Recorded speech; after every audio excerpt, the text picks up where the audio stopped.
right, welcome to MazzaMedia. I am Mark, and we are live for another episode of the MazzaMedia live show. Welcome everybody that is tuning in today. We got a great show ahead. A lot of guests are here today that will be planned for this show. I'm looking forward to them joining us as we continue to help Kelsey Fitzsimmons in her battle, which is being fought on multiple fronts right now, from attempting to be released from jail to trying to get her kid back. And we get a big show today. So we're going to start off with the fundraiser show today. This fundraiser was something that was extremely successful last weekend. We're very grateful for that. And we raised over $4,000 last week. In the time since that fundraiser, I'm seeing that the fundraiser went up an additional $4,000, which is absolutely fantastic. And just so you know, the link is at the top. Actually, no, that's the wrong message because we don't write Maz on this one. Where's the one I made last week? I was a little bit late getting ready for the show today. I had a little bit of stuff going on. I'm like, oh boy. Plus, I was celebrating the Patriots game pretty hard this afternoon, which was an awesome victory for the Patriots. They're on a major winning streak. They are dominating right now and getting a lot of stuff done in terms of wins and succeeding. And Mike Vrabel's been a great coach for the New England Patriots. Let's get that link here. Here we go. Fundraiser link is pinned to the top of the chat and is in the description. All donations made during the show will count towards the total. In the description for the show as well, you're going to notice a few different links. You're going to notice the fundraiser link or the GiveSendGo link. You're going to notice the Facebook group link. You're going to notice the link for the t-shirts that Gator Boy is selling. And you're also going to notice a fourth and final link. That's Glamma Souza's Twitter post that shows you instructions on how to write to Kelsey Fitzsimmons and help her out in a multitude of ways by writing to her and encouraging her, by making donations. All those links are in the chat, in the description, and the mods will post that in the chat as well. But primarily, the fundraiser link's at the top of the chat and is in the description. All donations made during the show will count towards the total. All right. So we checked the GiveSendGo. It's starting at $26,777. That's where we're going to kick off the okay, I do that, Glamour. That'd be great. Thank you. I appreciate that. Just private message me on X, and I'll try to update that during the show. Thank you very much. Drake May got it done. Absolutely. He was awesome out there. Drake May and the Josh McDaniels system has been absolutely fantastic. And it's great to see the Patriots winning again. That is for sure. All right. Do I have any other announcements for today?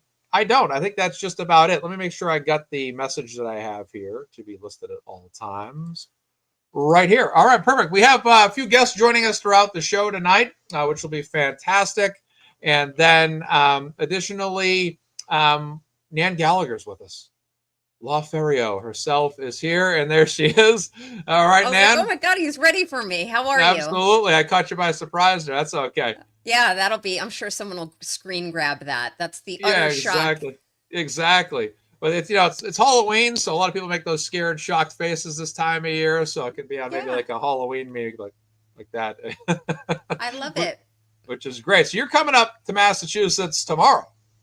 I am. Very Awesome. very rarely now do I announce where I'm going to be at a given time. But Right. yes, I'm coming up all week. I'll be at North Shore Nacho Night in Stoneham at JJ Grimsby's tomorrow night, which is a regularly meeting group of individuals who have just the purest of hearts and such generous souls. And tomorrow they're fundraising for Kelsey Fitzsimmons. That's at 6:00. And then on Friday, I will be at the JFK and James Jackson live event. And they had picked that date for me as a courtesy for me because I don't live up there. So they picked that date back in August, and I'm looking forward to that. That's in Malden. That's awesome. I'm not sure if I'm going to be there. I know I was pondering it. Monday nights are tough for me. It's just the beginning of the work week. It can be very tough, but I'm sure to bump into you at some point this week. Hopefully, we'll see. No problem. I've met you in person, and Right. I've witnessed the greatness. But Thank you. I we'll appreciate it. definitely do good fundraising on everyone's behalf for Kelsey tomorrow and on your behalf. Yeah, that's awesome. And the fundraiser is really picking up steam too, which is great. The GiveSendGo is really built up a lot of funds so far. A fund that was really just at a matter of $4,000 to $10,000 just a couple of weeks ago is now up over $26,000, which is absolutely incredible. And awareness is starting to raise itself as well and increase. And that's the most important part for me too, is to raise awareness and essentially get um, this news out here and start spreading it. And with Karen Reed, it started off slowly as well. There was a time where, that fundraiser was not at $500,000 or $800,000 or over $1 million. At one point, it started off and it was just a couple dollars in donations, a couple $1,000s that eventually built itself up over time. So I'm just happy that awareness is building up right now. How about you? I am too. And it's in no small part due to your efforts and those of Mike Crawford and the other content creators who are speaking about Kelsey's matter or even just recently acclimating to it. Like I know, for example, the Glairer is Hmm. going through Yeah, her matter now, which is I feel like I should say this to him through the screen, like, that's okay that he was saying yesterday, I'm a month behind, guys. That's okay. I mean, not everyone came into Karen Reed all at once. So, and Brian LTL has now been acclimating himself to Kelsey's matter. And I feel like I should say this. Not every content creator has to follow every true crime matter, whether it's local to where you all reside up in corrupt Massachusetts or it's somewhere across the country. That's one of the reasons why I'm such a varied content consumer. hmm, I know if I want to look at one particular case, I can go to one creator or two. If I want to look at something else, I go to another. So I love the variety that all of you collectively offer. And I love that more and more creators are spending time on Kelsey's matter. And it's going to just keep growing exponentially, which is why that number has increased, because now right. that more I don't want to use a bad word on your channel. More bad things are happening or Hmm, questionably legal protocols are unfolding on her case. More people are focusing on it, right. looking at it and saying enough. Right. And Yeah. even for myself, my investment in this, I don't even want to say interest, I want to use the word investment in this, really started to reach a fever pitch. Because I was aware of this before what happened. But when she was released from jail, that was the day where I started to take notice. It was when her and Bradel were having their conference with Martha Coakley.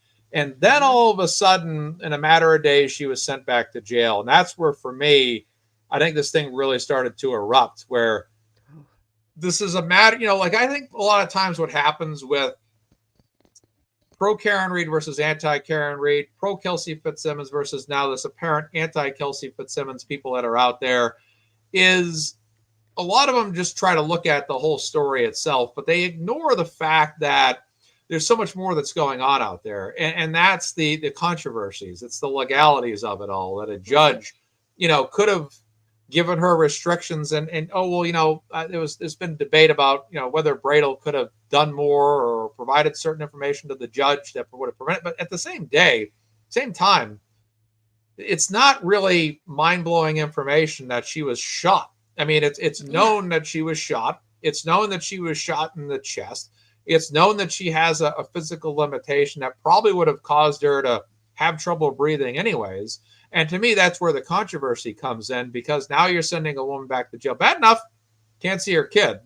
But now all of a sudden, she's out of jail for a breath of fresh air, and then crash bang boom, she's right back in there again, Right. off to that women's prison or women's jail, which Yeah. is really to me very upsetting, and it fires me up quite a bit, quite Yeah, honestly. and So, and there's other things I could say as you open up your fundraiser. One was the last fundraiser for mm, Kelsey. I think it was the last one you did. I was on it. mm, Maybe you've done some intervening ones, but the last one yeah, that you did a week or two ago, um, so many different women's issues came up, and I Mm, know you're a guy, and I know mm, there's a lot of guys listening, but mm, I do believe that a lot of the females who really compose statistically the true crime constituency, mm, um, we all are looking at some of the women's issues and the women's rights that are mm, bundled up and baked into Kelsey's matter. As a new mother, as someone who is suffering or was suffering from postpartum depression, a breastfeeding mother, the issue of the fact that it may very well appear she was breastfeeding at the time. Hey, how are Yeah. Lauren you? has joined us. Good afternoon, Lauren. Welcome to the show. Sorry to No, it's Thank you. okay. add them. Yeah, I was Uh, running a little late. I was watching the game, so I had to get back to the house. So that's okay. Parentheses. No worries at all. Welcome to the show. Lauren's been on Court TV. She's also a private investigator. She is also someone that's had a pretty big level of interest in this Karen, not Karen. She's so instinctive to say Karen Reed all the time. In the Kelsey Fitzsimmons case, that now we have you joining us as well. I was trying to reach out to some folks that I maybe have not had on the channel before, and I was looking for people this week that want to talk about Kelsey Fitzsimmons. I noticed your posts. I know you've been on Court TV frequently. I'm like, well, Lauren, let me message you. And you were like, so thankful. And I'm like, this is great. Thank you for coming on. And of course. Lauren, your posts are so good on this case. Like I'm really enjoying reading them. So keep it up. I love it. It's actually one of the reasons why, or at least one of the methods in which I'm getting a lot of information that allows me to analyze further. So I'm a big fan. Thank you. Thank you. That's so sweet. No, I'm just, take aside what I do. Just a citizen seeing what's going on in this case just honestly pisses me off. There you It go.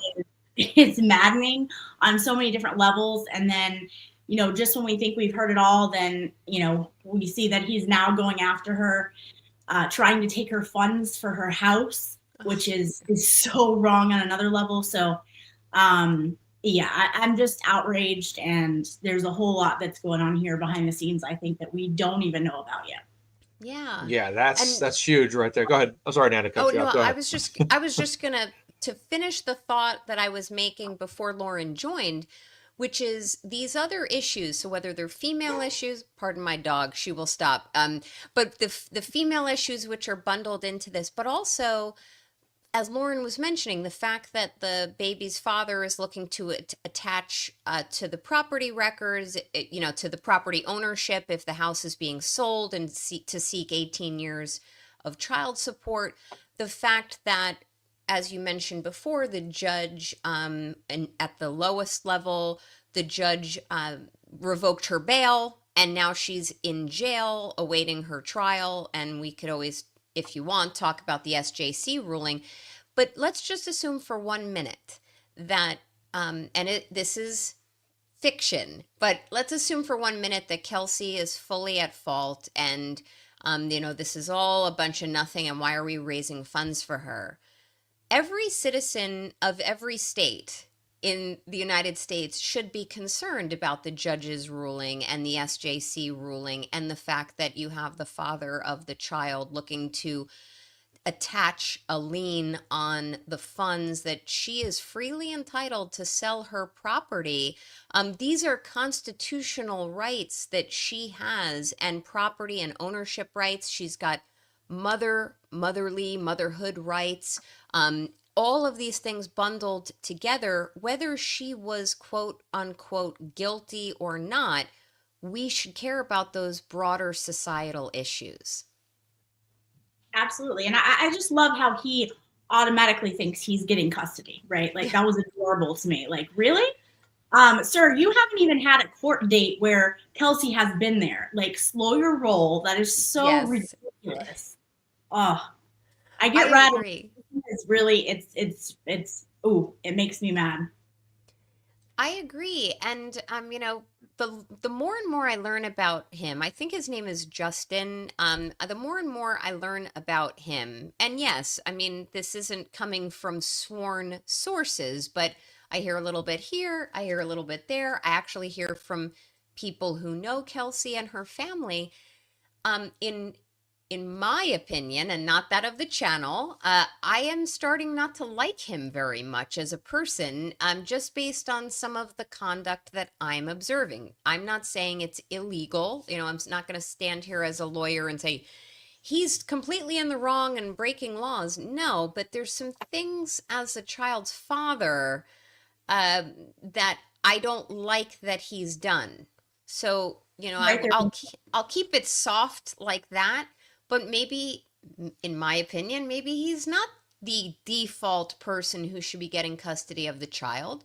And from what I at least remember hearing on a few channels is that he's preventing the maternal grandparents from seeing the baby, which is absolutely ridiculous. That child needs all of the love and support of all of its closely knit blood relatives. Clearly, from what I understand, her parents want to be involved. Yeah, even more so now with Kelsey out of the picture for a minute. Right. How much more so could that child use extra love from family that are blood? So I don't even know, Mazza, if you know, but I used to work for DCF. So going back to the night that this all happened, everything that was done was procedurally wrong. To have him there, it completely goes against everything that the police know. And they had no DCF agent there, which is also, I don't know how that works up there. I don't know the wacky rules that Massachusetts may have for that. But in Florida and in Georgia, where I'm from, that would not take place. And to have Justin there, that is, it just accentuates everything that's going on.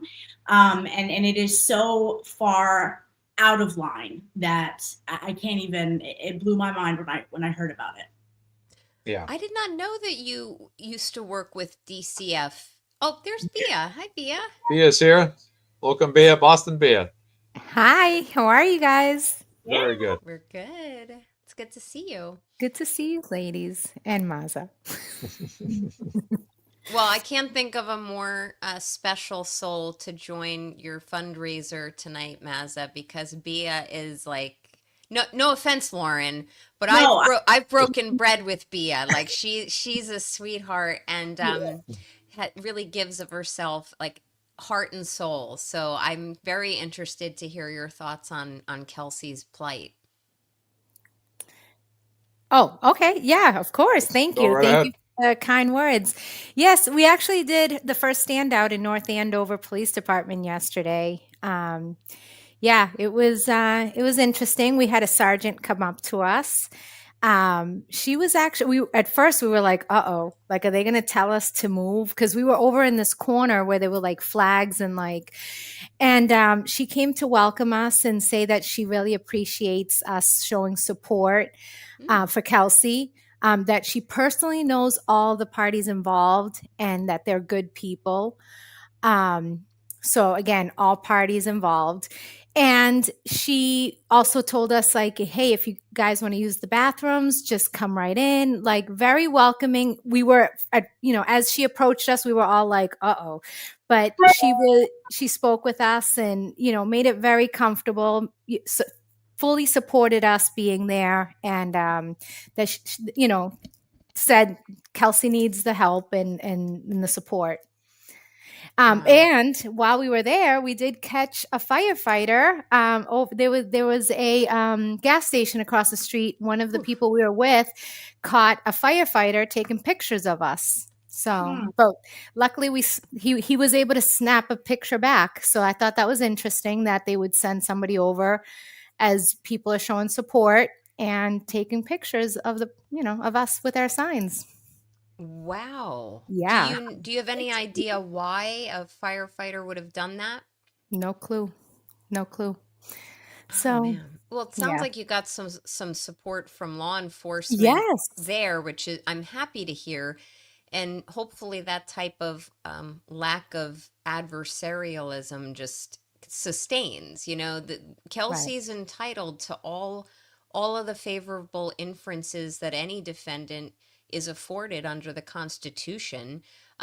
People will have, and I'm sure they do, have strong opinions on what really happened when at the time of the incident, and it is going to be to some degree a he said she said. However, she's not to be discounted as being unbelievable at this point, and that's why I really will not stop until I can help anyone who's asking with fundraising.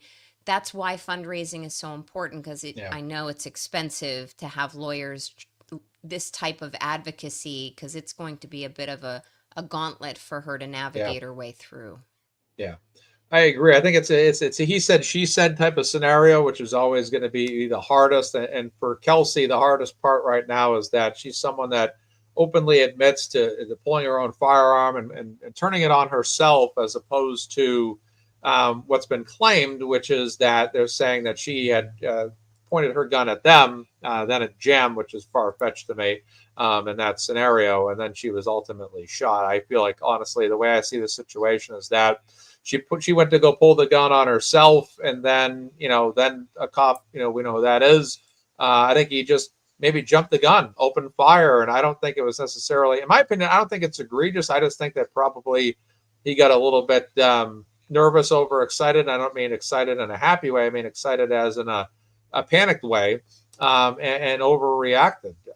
It does happen. I mean, there was an incident just a day or two ago at a Spirit Halloween where a security guard is under arrest right now because someone stole $90 worth of product from a Spirit Halloween store. The security guard ended up pulling his gun out and opening fire. So sometimes there are misjudgments. That's a security guard, not a cop.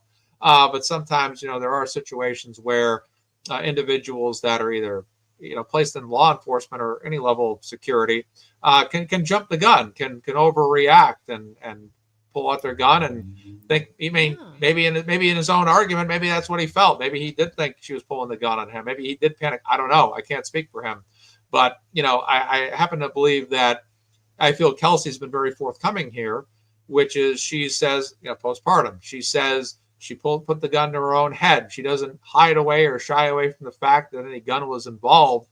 When I hear her admit that, then I hear the officers say that, well, the gun happened to Jem and she went to reload. And I don't hear her really saying that. That's when, I start to kind of raise an eyebrow here and say, what's really going on? Lauren, what I would be interested in hearing from you is DCF protocol. And that to me is the biggest, most alarming thing here, is that this is a situation in which a child was being taken. You have at least 3 cops that I'm aware of that showed up at the house, and there's no representative whatsoever of DCF or even, I guess, social services. I'm not sure if there's any difference. I'm not too educated in that, unfortunately, but there's no representative there to oversee this transfer of the child. It's just 3 cops walking in, serving an order. And then you have a situation that really goes to hell in a handbasket, which is you have Kelsey overreacting. I wouldn't say overreacting. I'm sorry. Reacting in a way that is an overreaction because of postpartum. I misstated that. I apologize. But overreacting in a manner that's caused by postpartum depression, which is pulling a gun, turning to a suicidal situation, right? But there's a standard reaction as well. That is being upset about losing your child, being upset about what's being served, what's happening when this is your fiance. All of those matters are escalated and cause an extreme reaction because of the fact that she's going through postpartum at this particular point. And that, to me, is a situation that says, well, wouldn't someone from DCF, and this is where I'm getting to the question now, Lauren, wouldn't someone from DCF maybe would have perhaps been trained to say, well, this woman could be going through postpartum right now. We don't know, but we want to make sure whatever's being served, there's a peaceful transfer of this order being served and this child being taken into custody. Now, we all disagree with it. We all disagree with that child. We all do. But at the same time, there's a responsibility of the authorities, the people that are making this come to pass, to ensure this goes by without a situation where there is someone like Kelsey who is going through postpartum, who's having an extreme reaction to this particular situation and basically acts out suicidal tendencies, whether or not she intended to pull a trigger or not. And I feel like that's where, take Kelsey out of this for a second, take Justin out of this for a second, take all that out of it. And let's just look at the people that were involved in this happening and this occurring and how it was carried out. And so, Lauren, I just want to have you speak on the DCF portion of this primarily. Yeah, absolutely. And I'll preface it by saying, like, I don't know the laws in Massachusetts, but in Florida and Georgia, the way it would work is if a judge gave down an order for a child to be taken, it would be an emergency custody order due to life-threatening, possibilities of that child being injured or malnourished, or you can, the list can go on and on. However, the DCF investigator would go to the house. They may have someone else with them from the department. If it is a potential that it could be a dangerous situation, they will call the local law enforcement, sheriffs or police, whatever they have in the area.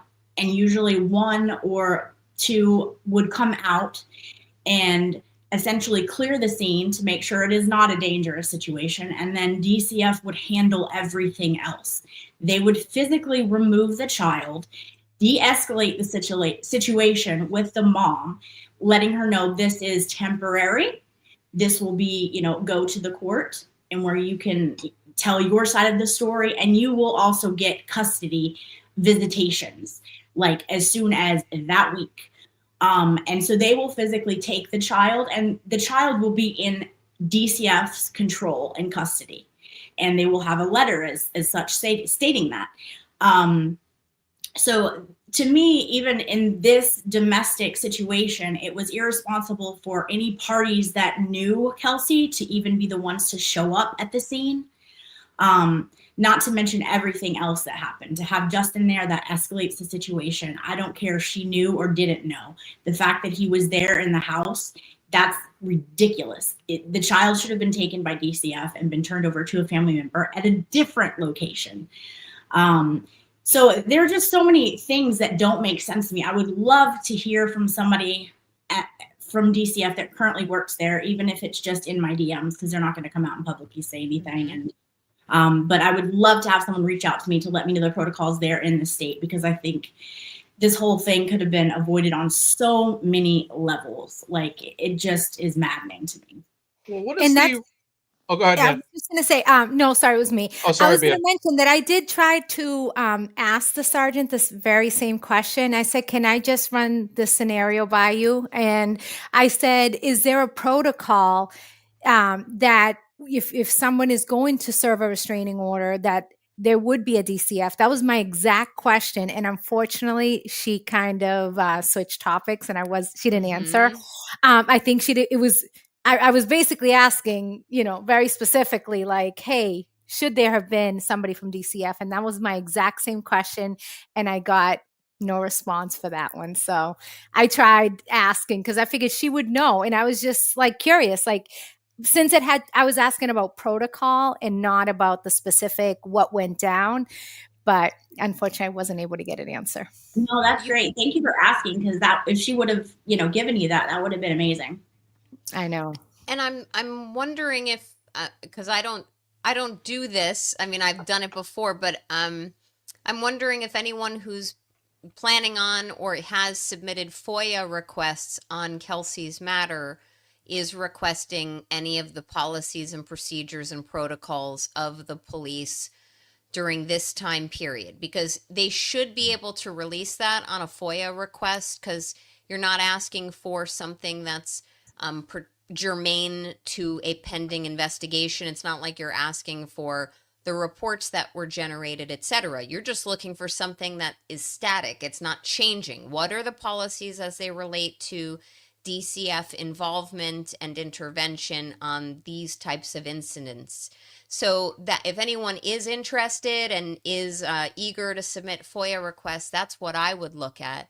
And then also, as far as the protocol is concerned, I have a question for Lauren, which is, and I understand you have a familiarity with states that are not Massachusetts in this regard, but is one of the reasons that you understand where the baby or child may be taken, given ultimately by DCF, or transferred by DCF to another family member at another location, not at the location of the scene of the fight, the confrontation, or an incident.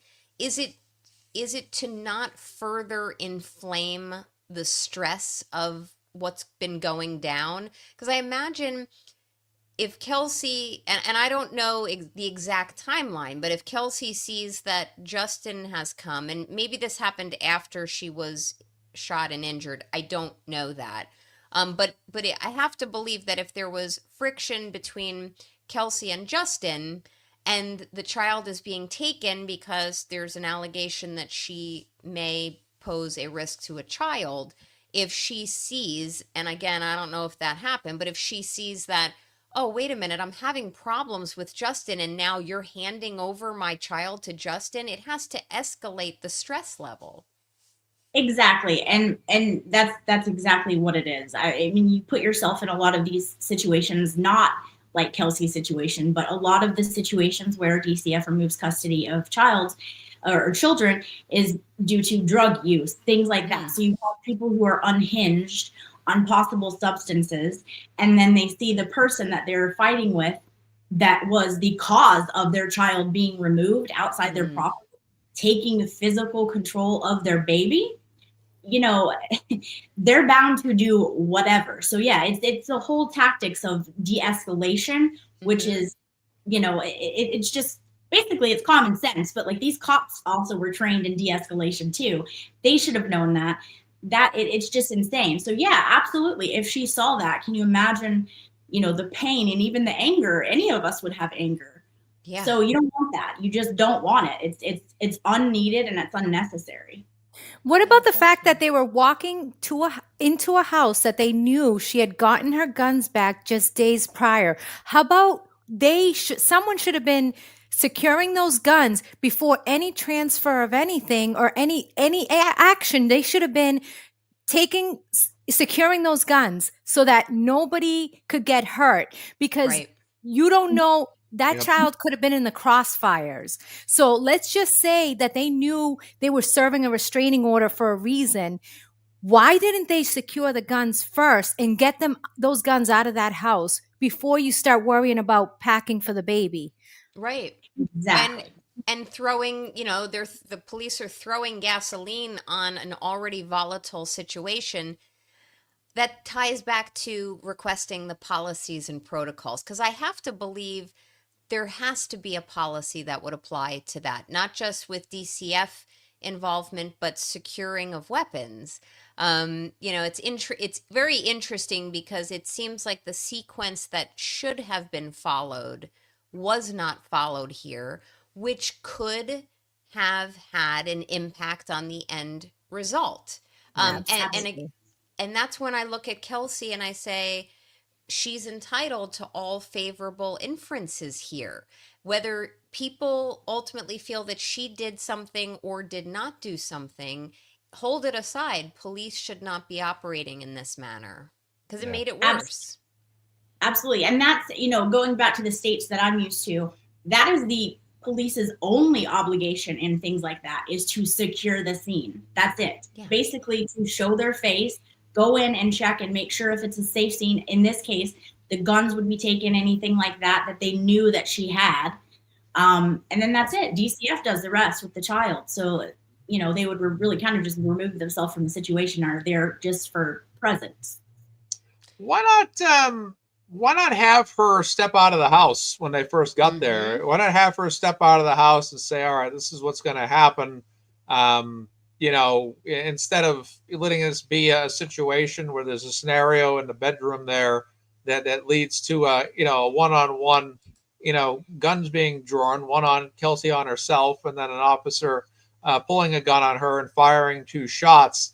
Why not remove her from the house? There's a lot of times where, you know, if it's a restraining order is being served, you know, I don't know if they had a warrant or not. So I don't know what details they had, but why not just get a whatever you need to, you know, ma'am, we're going to have to ask you to step outside your house. Now, as much as we don't like As much as we don't, this is my attitude towards laws. As much as I don't agree with what's happening, a lot of this comes down to how I disagree with the police and the way they carried this out. Because as bad of a situation as this is, it should be nothing more than Kelsey battling for custody of her child right now. This should not be a situation in which Kelsey Fitzsimmons is in jail right now. Mm-hmm. And the officers could have taken preventative measures to ensure that Kelsey would have never had a chance to draw a gun on herself. And that's when you look at the DCF aspect of it, which is, I'm sure someone at DCF, Lauren, I'm sure you could vouch for this, probably would say, well, when dealing with a situation like this, this woman who recently mothered a child in recent months may potentially have postpartum depression. So we have to be very cautious. And even beyond that, this is a mother that's about to have her child taken away and could have an extreme reaction. Because, as we all know, every woman that's been a mother, or every son that's had, every man that's had a child with a woman, or, like me, I'm not a father, but I've had a mother that's always very, my life growing up was always very, concerned about her kids' well-being. And, all my grandmothers were the same way with their kids too. They would lose their minds if their kids were taken away, and rightfully so, because this is the biggest, most important thing in a mother's life is their child. There's nothing more important than that. And they know it's going to be a situation where, like Bia said, she has guns, and I feel like they just didn't take in all things into consideration about how they should have handled this, because it's their duty as well to protect Kelsey. And protecting Kelsey from herself in a situation where she's going to have how many times have you gone to a store and you're upset that the line's a little bit long, right? Or there's just things aren't working when you go to a store and the kiosk isn't, the self-checkout's not working. Those are the things that get us a little bit irritated in life, right? But that's nothing. That's a pinch of salt, maybe even less than a pinch of salt in comparison to a mother losing her child that is being taken away from her by the police, a police department on which she serves, with a fiance that is her fiance, nobody else's fiance, right? Let's be honest, this is about as bad of a day as you could possibly have. All right. Yeah. It is. Besides being killed, this is about as bad of a day as you could possibly have. And that's exactly what happened to Kelsey. And they didn't see that, in my opinion. Either they did and they ignored it, or they didn't and they messed up. But they should have protected her from herself. And I think that would have started with, man, please step out of the house. With that done, that removes a lot of potential scenarios that can play out now. She won't have access to her gun. There will be no incident potentially physically with the child, because they are claiming that they are concerned about the child's safety. That would prevent her from doing that, right? Because that's what the fiance is claiming, that she's a hazard to her child. So that would prevent that, because you don't want to, because that's the contradiction. If she's such a hazard to her child and the restraining order is being served to prevent her from doing anything to her child, then why not remove her from the house and get her out of the house immediately? Why leave her in there? Because again, quote unquote, she's apparently a threat to her child. Why not get her out of the house? And that solves so many potential scenarios right now. Kelsey doesn't get shot. Officer Noonan never has to shoot. I believe the officers basically told their own tale. I kind of agree 100% with Kelsey's story, but this is all a situation where a lot of the layers to this could have basically come down to, okay, the fiance had a restraining order served.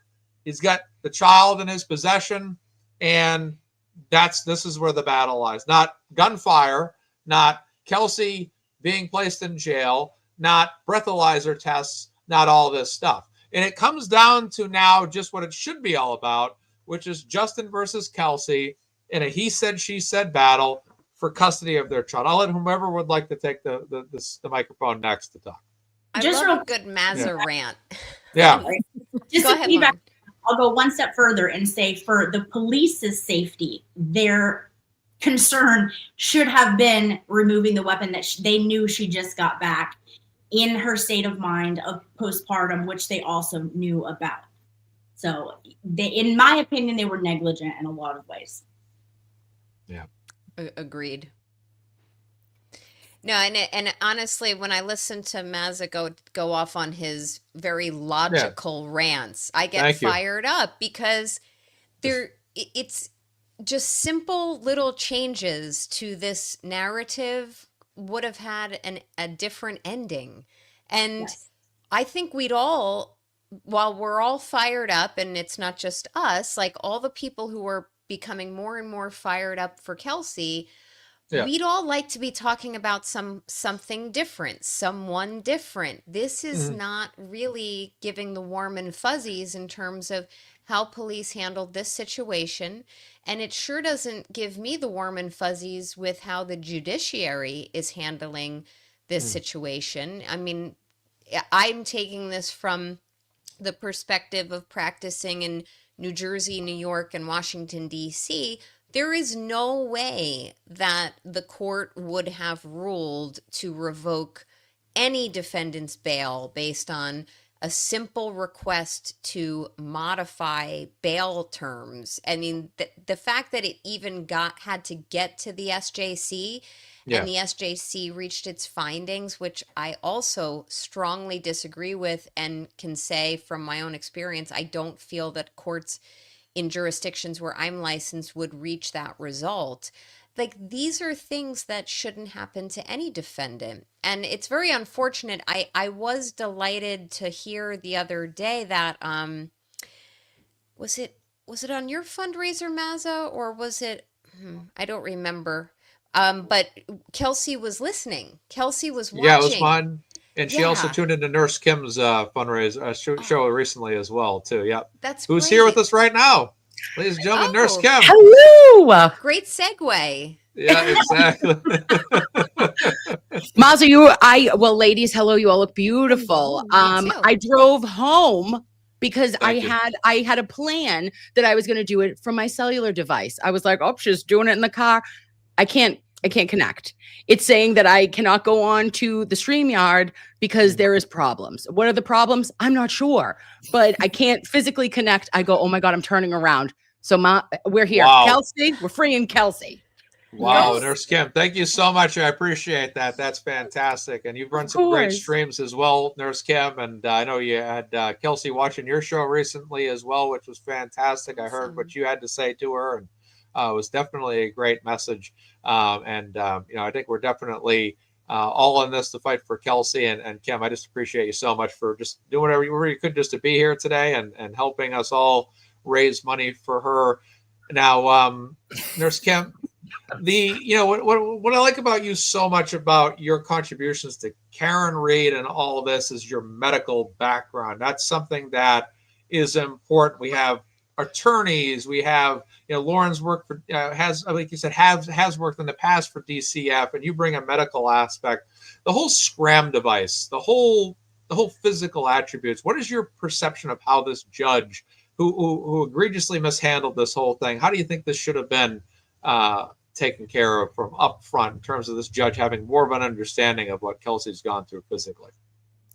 Yeah, Mazza, that's awesome to go over. And when I read the supplemental information from the surgeon at Mass General Hospital that took care of Kelsey and literally documented what her aftermath, right after she gets out of the hospital, 57 days later, huge inpatient stay. We know today women go in, we have babies, we're turning out, if you have a vaginal delivery, you can be out in 48 hours. So you're not staying in the hospital unless there is a significant need for you to be there. So Kelsey was in, she had grade 4 hepatic bleeding. She is still scheduled for other surgeries, but that could have been potentially life-threatening in and of itself. The gunshot wound to her chest, she is still suffering with bullet fragments in her body that are there causing pain. She had a chest tube placed, which after it is removed, and she had a hemothorax, blood, right, in her pleural cavity, or lung, between your lung and chest wall. And when that's removed, you can have difficulty with your ability to inhale, and exhale. So when you're in a hospital, you're going to have this thing. It's called your incentive spirometer. Bam, bam, bam. All of us nurses are saying every hour while you're awake, please do your incentive spirometry.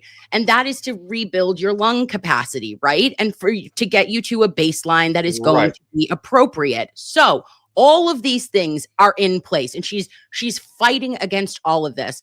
She has things in her favor, including her age, right? She's in good shape. She has all of these positives working for her, but she's still healing, suffering. And in addition, we have to look at our patient as the whole patient. We just don't look at what your injury is. She's also suffering from a mental health component of postpartum, right? Right. So that is impeding on her physical healing as well. So, okay, all of that is in play. The Scram device, it's hard. It's difficult. She is having a hard time doing it. But what is happening? She's doing it, okay? She's getting it done. She's just asking, hey, please, is there another option? May I have a blood draw? May I have a urine? May I have whatevs? Okay, whatever you want to do.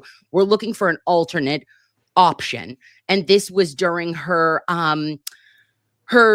dangerousness hearing, right? And they say the Judge Kathleen, first of her name, is a real scatuli. And she says, instead of saying, no, Kelsey, you have to keep going with this. This is what is ordered. This is what I'm demanding. I'm ordering it so. She remands her back to custody. And it's a shit show of unknown proportions, right? So in my humble opinion, that was like, it was such an overreach from Judge Kathleen. It was horrible. It made this, like, the hair stand on my arm to hear her tone, her tenor, her judicial prudence. Where are you? I can't find you. Okay. And it just was so sad for me. And then we see the aftermath of this, of now, is it potentially that Attorney Bradel is going to have to go and write a motion and say, just kidding, we'd love to have her do the Scram to try to get her out of Chicopee. So it's just what a terrible, terrible thing to have happen to any mother and any woman in our Commonwealth and beyond.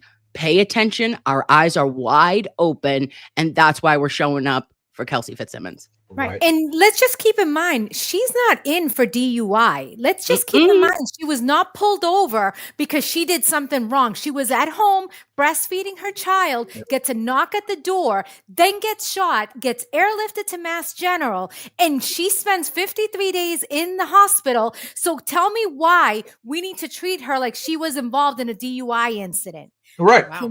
Can we just talk about that part? Yeah. Because why? That's a good point. It was a custody battle at best. I know.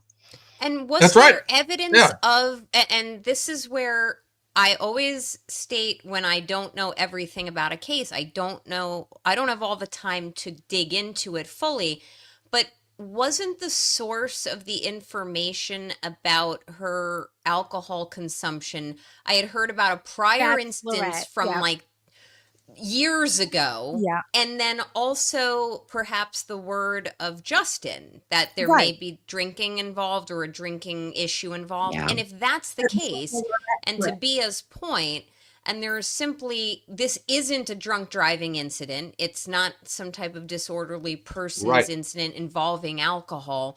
Then why is the issue of alcohol monitoring as paramount as it seems to have been for, I'm going to call her Judge Kathleen, Nurse Kim, because I can't remember this woman's name.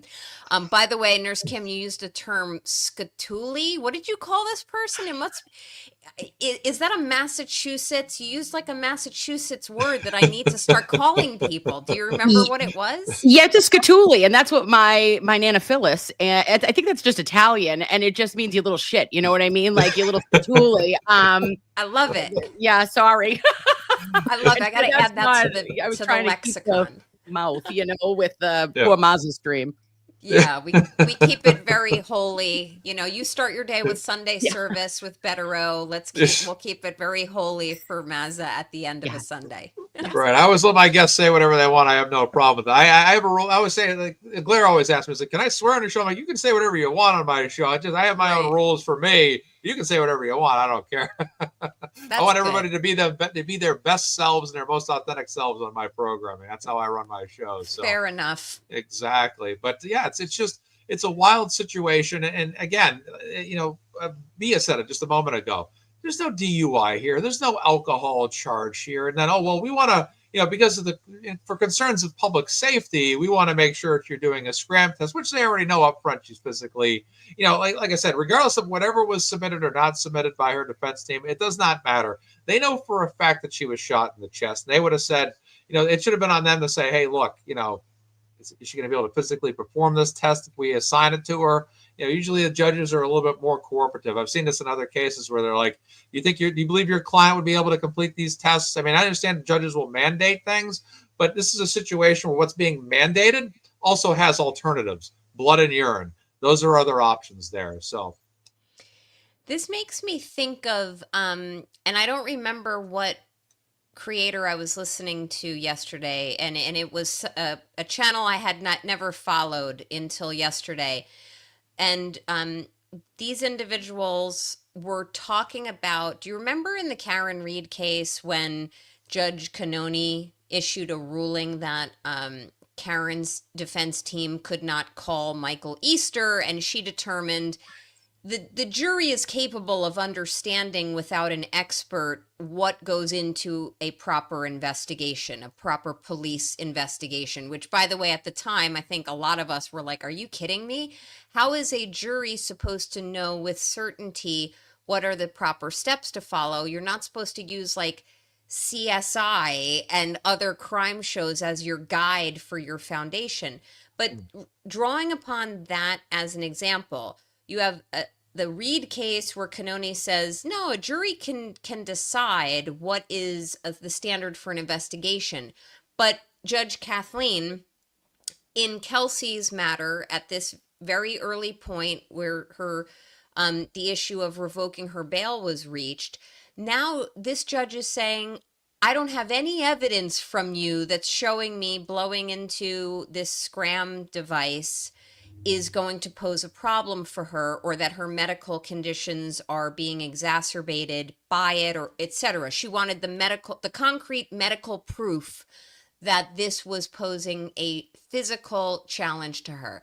So why, I mean, like you were saying, Mazza, it doesn't really take a rocket scientist to know that someone who's been shot in the chest or the abdomen and has bullet fragments and has blood in the pleural cavity, as Nurse Kim was saying, and so much more. Nurse Kim is far more of a medical expert and nursing expert than I ever will be. That is something that should have been judicially noticed by the court. They call it judicial notice. A judge is allowed to say, I get you. She had a gunshot to her chest, her abdomen, wherever. It doesn't really matter, as long as it was in the vicinity of the ribs and the lungs and or the intestinal area, and diaphragm, which also takes strain when you're trying to blow into devices like this. You don't need an expert to show that. It's just, that's the type of thing where you don't need an expert. Whether a police conducted a proper investigation, like in Karen's case, an expert would have been needed, and it would have been useful to the jury, except I can't complain. I enjoyed the result of Karen's case, so I don't want to Monday morning quarterback it, but ultimately Michael Easter would have played a better part to help the jury better understand it. Right. Yeah. That was my issue with Judge Beverly Cannoni too, is I always used to say, I don't want to have to accuse this judge of not doing her job properly. I don't want to accuse this judge or say that this judge is dirty or controversial. I don't want to do that. But I feel like based on what I see, I have no choice but to come out with that basically belief system. And it's the same way with this judge. I don't want to sit here and say, well, this judge, I don't like to sit here and point my fingers and say, this judge is corrupt, this judge is an idiot, this judge is whatever. I don't want to do any of that. But when I see these situations unfold, you put me in a situation where it's like, look, Your Honor, as an online critic, how am I not supposed to sit here and see you or think of you as someone that is good, honest, and trustworthy when you see the way that they're behaving, when they're ignoring a medical situation? I mean, if I'm a judge, I'm going to sit there and say, Mr. Bradle, I see your client was shot in the chest. I usually like to assign the SCRAM test, which is a breath-based test. Is your client able to perform this? If not, we have alternatives, Your Honor, as Bradle. Your Honor, we prefer a blood draw or something on a weekly basis. Okay, we see it. We approve that she can go to a certain location each day. Okay, fine. Right. You know, that's all done because the judges approved her to go to doctor's appointments and all that as well. So why can't they do the same for a weekly blood draw? This does not have to be astronomical. And even when they came in and said, okay, she's not able to perform this test. Is she not doing it because she's physically unable to, Mr. Bradle? Okay, fine. We're gonna give her a pass. You know, my goodness, fine her $100 for the love of God instead. Right. You know, it's like whoop-de-doo. We'll pay that and GiveSendGo in a heartbeat. Yes. It's like, come on, just, you know, make it more reasonable. You don't have to throw somebody in jail for this kind of stuff. Oh, they're a hazard to the community, especially when alternatives to the breathalyzer exist. Well, And sorry. Go ahead, Bia. No, I was just gonna say, and she's not getting the proper care for the postpartum depression, which Right. is what got her here while sitting in jail. So her recovery is now again being delayed by her having to serve now 180 days in jail because you know this judge couldn't be understanding of the situation and take empathy on a person who was having a hard time, who even had the probation officer vouch for her. That was it. Like, that's Off to incredible. January. Yep. Yeah. Like he was willing to say, I've witnessed her in pain and I was not going to issue a violation on her.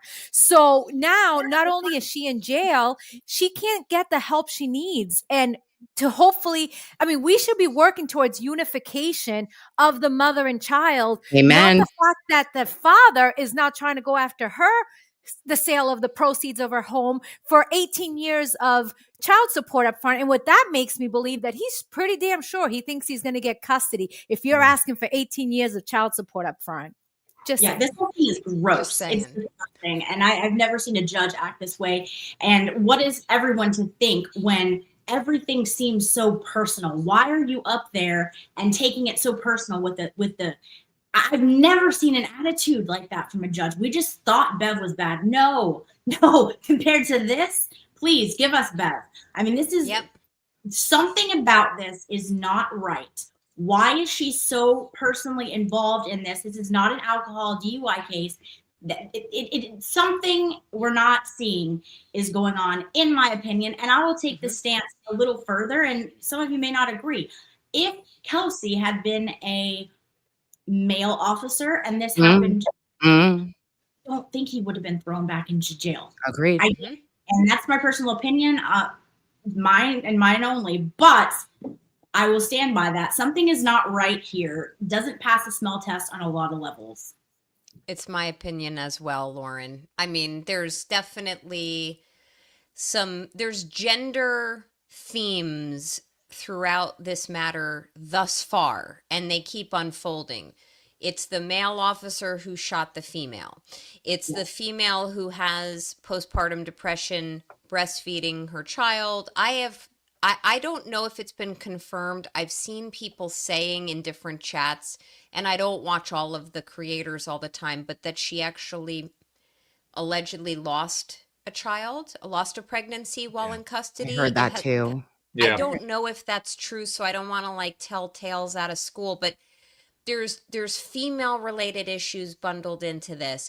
Then there's a heavy-handed female judge, Kathleen, whatever her name is, which is so crazy to me that a female judge would approach a female defendant without giving that kind of added consideration for new mother, asking for an accommodation because of physical injuries.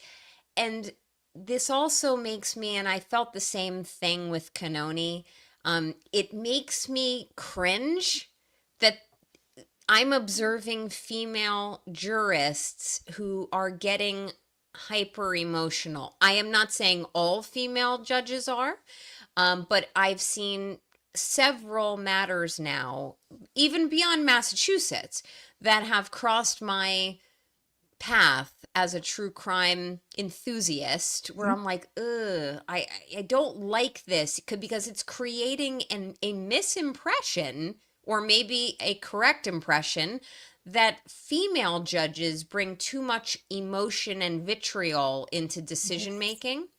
And one other example that comes to mind was, I think it was a matter of a shooting down in Florida. I think it was the park. Was it the Parkview shooting? I don't remember, but there was a judge who female judge got really fired up at the attorneys. And if I will look into it and try to correct myself on social media if I've gotten the case wrong, but I don't like what I'm seeing as a little bit of a trend in that regard, because I do think, Lauren, you're right. Something is off, and I can't put my finger on it. Yeah. It's bizarre. And Bia, what unnerves me a little bit about your story from yesterday morning's standout is that someone took a photo of you guys from the fire department, and you didn't perceive that individual as friendly or welcoming, or, hey, look, this standout people, let me take a picture. You thought it was more suspicious, like you were being, pictures taken to be put on a bulletin board for look beyond, Yeah. This person was across the street. The gentleman we were with noticed it right away, and they were across the street at a gas station. They saw the uniform. They weren't in like a fire truck per se, but they were in the uniform and snapped pictures, and he noticed it and snapped a couple of pictures back. And then because we were all in a conversation, so then he told us right after that, wow, I just caught somebody taking pictures of us, a firefighter. And yeah, it was I was like, oh boy. Yeah. Yes. That raises an eyebrow for me. It does, because I don't want to be someone that's a conspiracy theorist or a cover-up theorist, as I always try to keep a mental center on everything that as far as I possibly can. When I start to see little things like that happening, though, it starts to make me raise an eyebrow and say, okay, why are they so concerned? What are they worried about? What is it? Why does it matter? Why does a picture need to be taken? Those are the things that kind of start, because again, I don't want to start to do, because I believe that the Karen Reed thing went up many levels, up to and not limited to by basically the highest levels of Massachusetts politics and police work. But with this, it's like, yeah, exactly. But with this, it's like, well, how far does this go? And is this another situation that's now being unearthed that goes a lot deeper? And is now basically falling into pieces before the Commonwealth, and people like ourselves and many others are starting to say, well, what the hell's going on here? Why is this happening? Why is this going on this way? And why did this go down so smooth? And suddenly you have a judge saying, oh, get Kelsey back to jail. What's going on here? And I'm not necessarily initially suggesting the judge has a hand in it, but I am questioning whether or not the judge, what is the judge's investment? I think, Lauren, you said that minutes ago on this programming. What is the judge's level of investment? I think Misdemeanor said it in the comments as well. What's the level of investment here? Why is there such a need to send Kelsey back to jail? Why is that being done? Why are the alternatives and pleas being ignored? Why does Tim Bradel, just as he does when he goes to defend Turtle Boy in court, continuously get sliced and diced by the judges and not heard in terms of what his arguments are? And that's been my biggest concern as well, is I always feel like Tim Bradel does a sufficient job in court. I feel like he makes sufficient arguments in court, but I always feel like he always is ignored by these judges, and they turn the other eye in a different direction and ignore what he's saying, and they don't listen to sense at all. And I just don't like that attitude from these judges. What is the issue here? She can't take the scram test. Yes, you wanted her to take it. We get it. But she was physically unable to. And you knew this up front. I don't care what medical records or not were provided. You knew she was shot in the chest. Yeah. You knew she needed surgeries because you allowed her in your restrictions to be able to be, when she had the monitoring her ankle bracelet, you approved that she could go certain routes to medical locations to get surgeries and medical checkups. You knew that. That was already a part of the plan, that the agreed upon matter that was agreed upon. I don't even know all the terms. I'm just putting together words here, but that was agreed upon. You're doing great. Keep going. They knew she could go down to the doctors. They knew she could do this. They knew she could do that.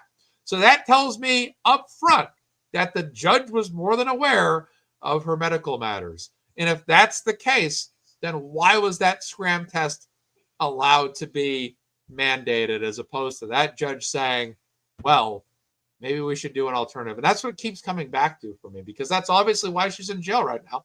It's all because of that damn test. And it's made this issue a lot more hot and bothered than it originally was. I'll defer to anyone else that would like to speak next. Thank you. I just want to say I love spicy Mazza. So Thank you. Well, and also I just want to chime in and say, like, what a screenshot this would be. It's like Mazza surrounded by a wreath of beautiful ladies. Like, I love that. You need to Mazza's surround angel. You're right. It's really, it's Yeah. great. It's great. No, but and I think it, and I know I keep going back to the female issues here, but Yeah. I think that they're so relevant, and I think it's going to matter as you know, as Bradel is readying, and it's a ways off, but as he readies to defend Kelsey in this matter, I would encourage him, even though he would never ask for my opinion, I would encourage him to embrace her femininity and just her gender throughout the defense of the charges or charge against her, because it does matter. Her mindset, how she would have felt, how she was feeling postpartum, how she was feeling or about herself, or the fact that they were taking her child from her. Those are things that are really, in my opinion, very central to a female. And so, you know, obviously think they're going to want to have more females on their jury. I mean, all of those analytics, and I really hope that this doesn't get that far, but all of those will become more relevant as the case moves on. But the female pieces of this defense are so central. And also I feel with the statistical larger number of more females following true crime nationally and internationally, that will help to increase fundraising for her, which is so vital to her cause. And to go off of what Nana's saying, the fundraising that you're doing tonight, Mazza, is so vital, because not only is she incurring all these extremely high attorney's bills, which are needed, obviously, but just in like the private investigation world, like myself, child custody matters are a huge percentage of what we do. So to be able to hire a private investigator with these funds to per se, or say like Bia was talking about, who was that firefighter? Does he belong to the squad that Justin's on?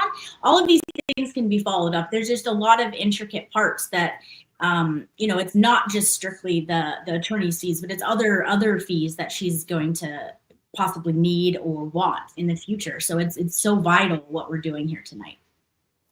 Agreed. I agree. Yeah, and I just wanted oh, go ahead, sorry, go ahead, Mazza.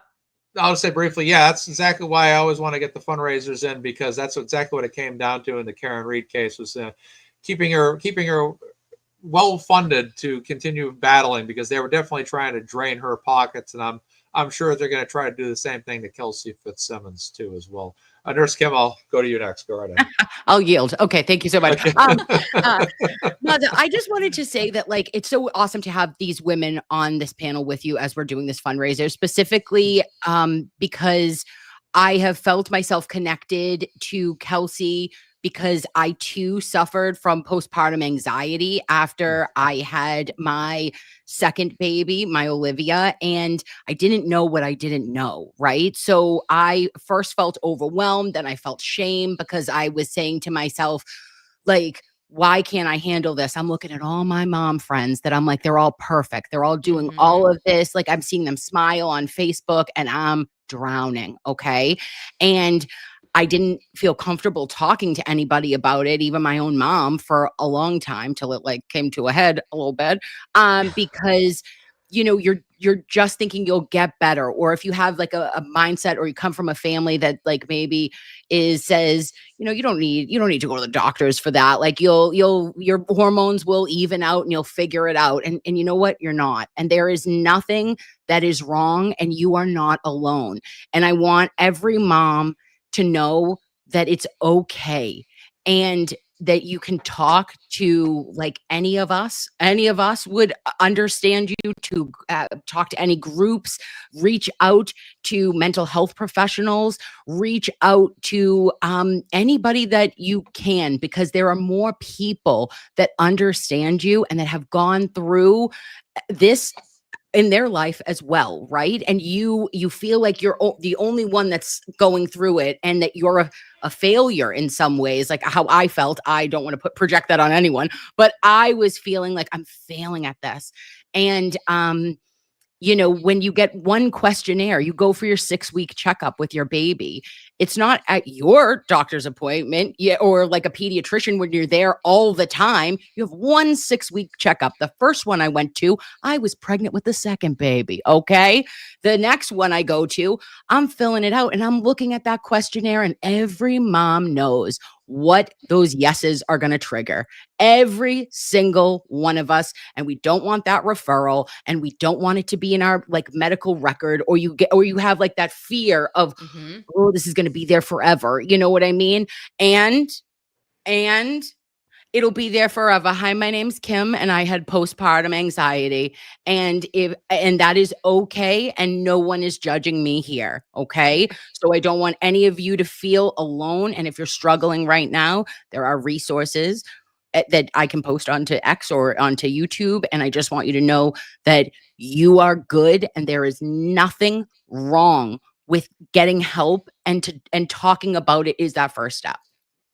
I totally agree, because a lot of times, people are, oh, you just have the baby blues and that's it. This will pass. Now, you also have to think the physical changes after giving birth. Now you're feeding a baby every 2 hours, taking care of another human. Your body still looks like you're pregnant and you don't feel good about yourself. All the different changes. And I give her so much credit for acknowledging her own feelings and going to get the help she needed. But instead, her diagnosis has now become, weaponized. Right. And now it's like it has become everything around this is around her postpartum depression, which should have been something that she should have been commended for addressing and getting the help she needs, not being made to feel bad. And then, and you don't want cases like this to prevent other people from getting the help they need. We need to advocate for those that don't know what to do, there's resources out there, and you don't have to sit in your baby blues. You can get help for it. And that is not, postpartum depression is not a crime. No, and it is not shameful. It is very normal. It should not be shameful and weaponized like this lady over here has just pointed out. That's a fantastic point. It has been weaponized.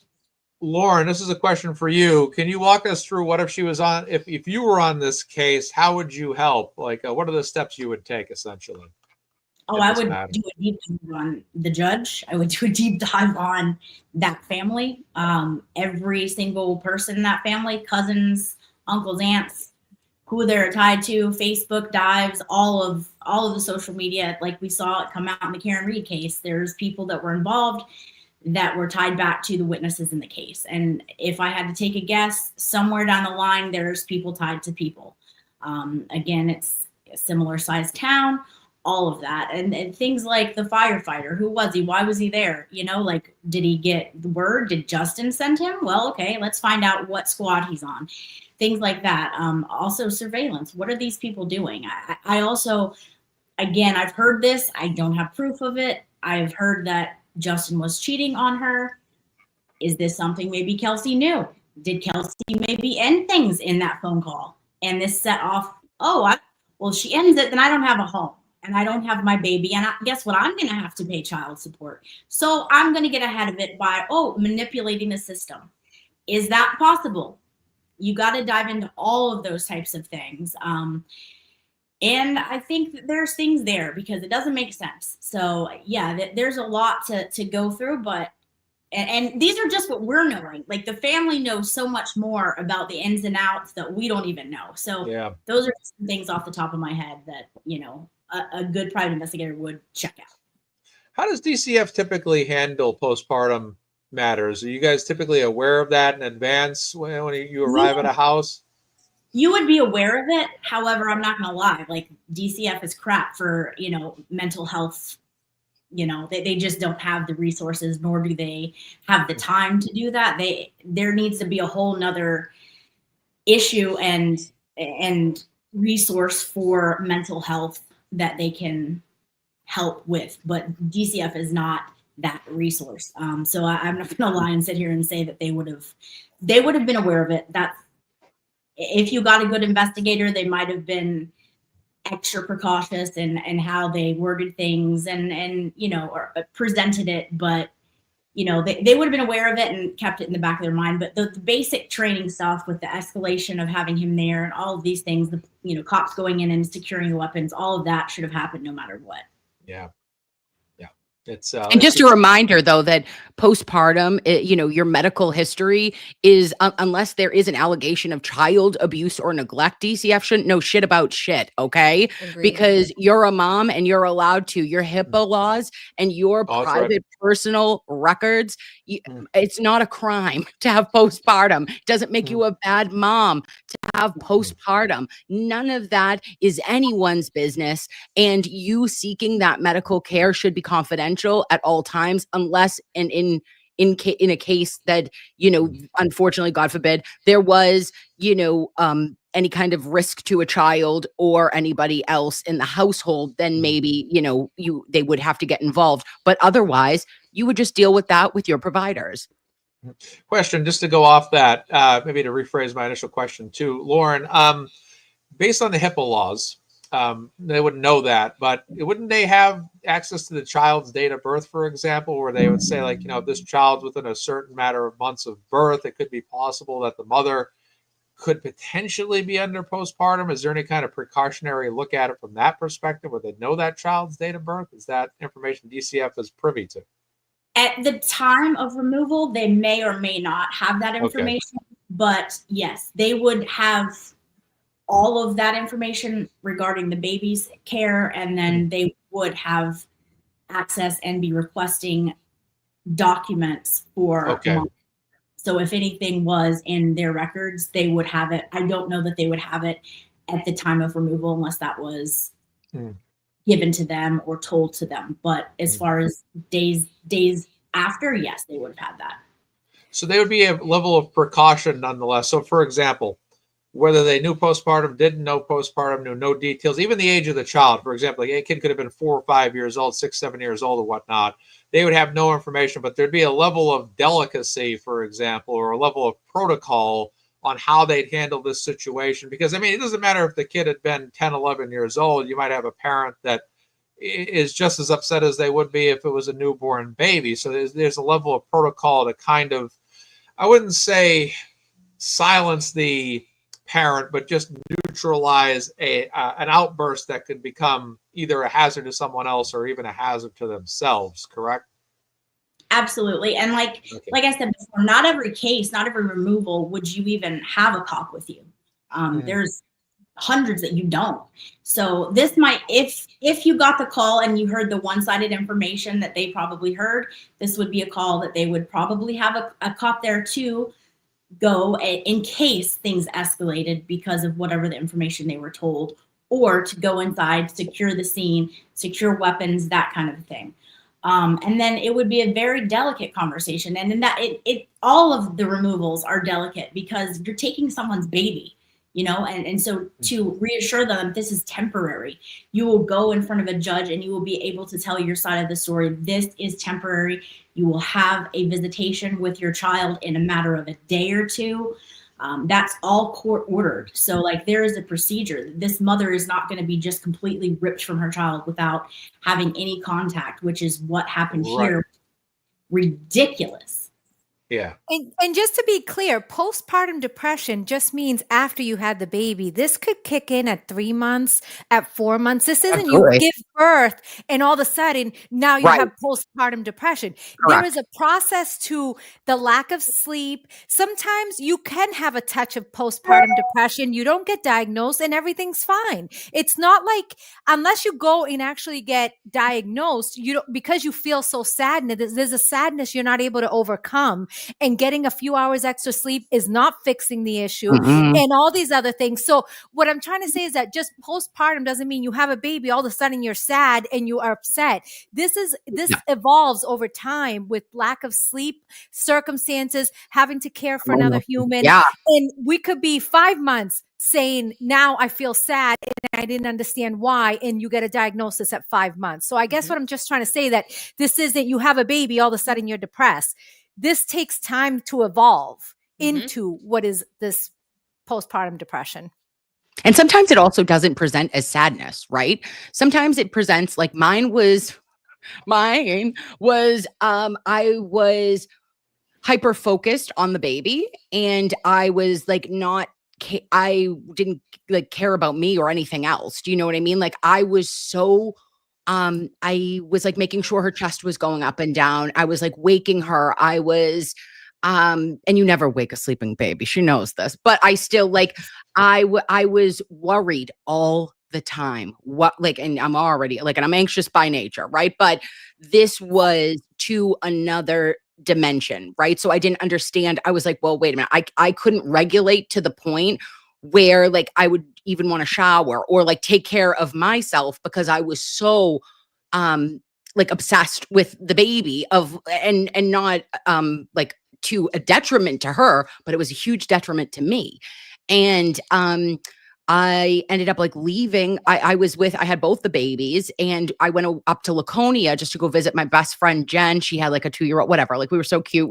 I was visiting, and I was driving home, and Mia would sleep all day. Olivia would be up all night. Right. So they were partying, and I was tired, and I was getting maybe an hour or 2 hours of sleep a night, and like Mr. Nurse Kim was traveling. We were so young, and like we're not so young, like I wasn't 16 and pregnant, but I was 24, and I was like, I can't do this.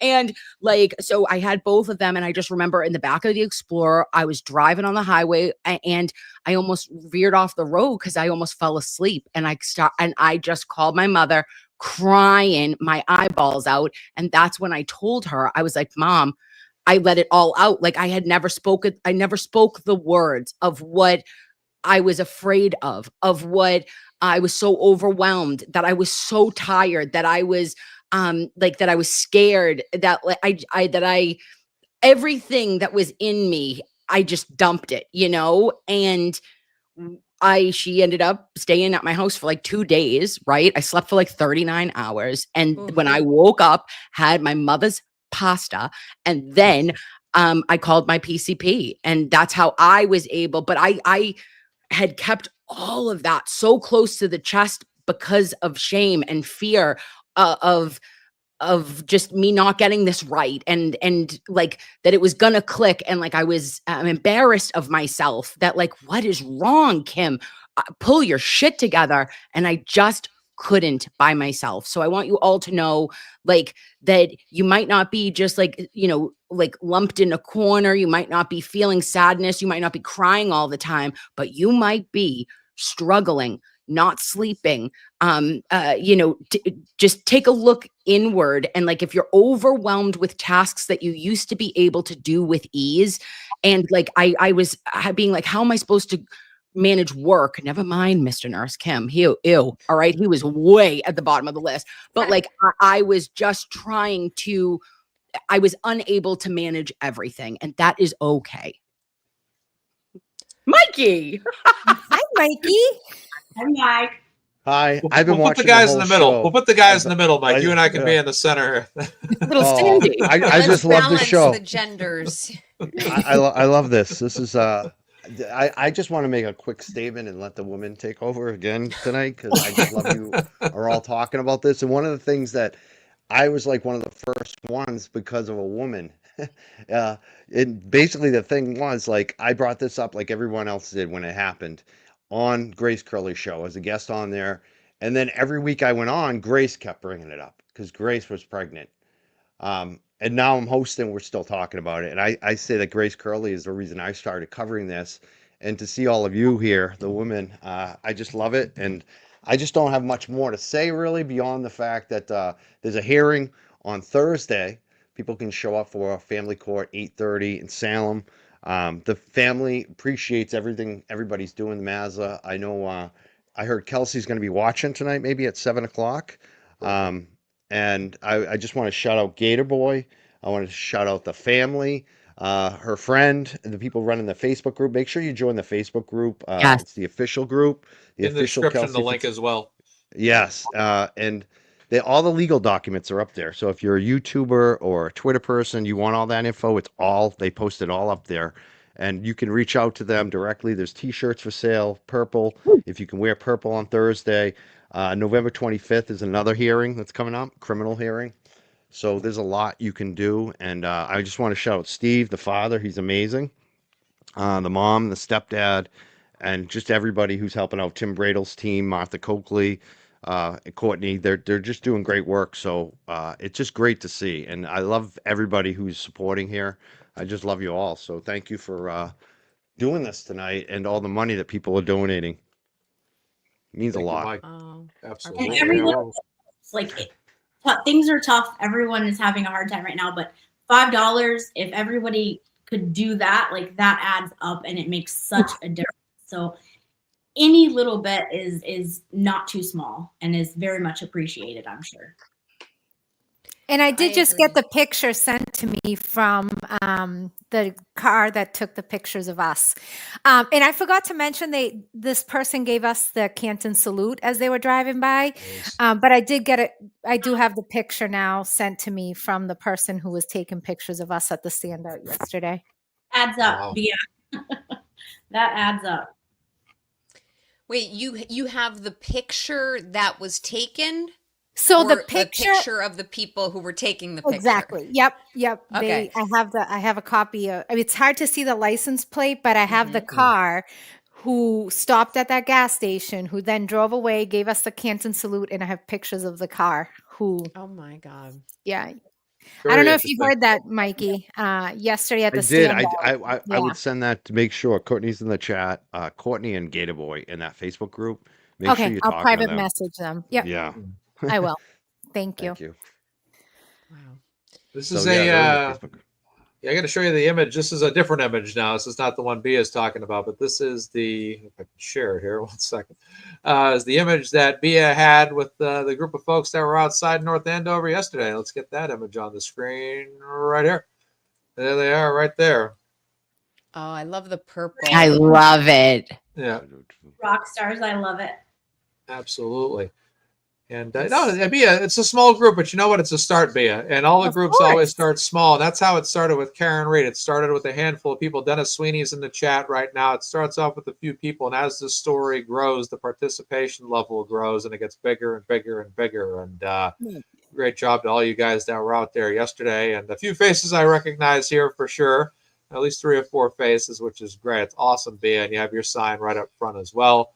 And PPD is not a crime. That's a fact. And that's the butterfly logo is now. That's kind of Yep. this drawing here and the sign here is actually a picture that Kelsey herself drew. Am I mistaken when I say that? Or I know she drew one of them. yeah, Wait, I don't send know one. if it's that one Yeah. or not, but I love the butterfly imagery, and Yeah. also it kind of ties in with postpartum depression as well, because as we all know, butterflies start out as the caterpillar and the cocoon, and then the metamorphosis happens, and then there becomes a beautiful butterfly. And tying into what Nurse Kim was saying a short while ago, like, there are resources, you can get through it. I mean, I could talk to you, Nurse Kim, tell you lots of stories on a personal note, how a lot of what you described in terms of your scenario is now making me think I might have had some undiagnosed PPD myself. But women pull through it, and there is, or unfortunately can be, a stigma associated with it. And that ties into all of the things that I feel, and I know some of you who have been chatting tonight feel like we're just missteps on the date in question, in terms of like treating her differently, getting the weapons secured at first, having her exit the home, broaching the topic of perhaps having to take custody of the child in a different way with her, so she was supported, and at least, not that she would have loved hearing the news, but that it could have unfolded a little bit more constructively.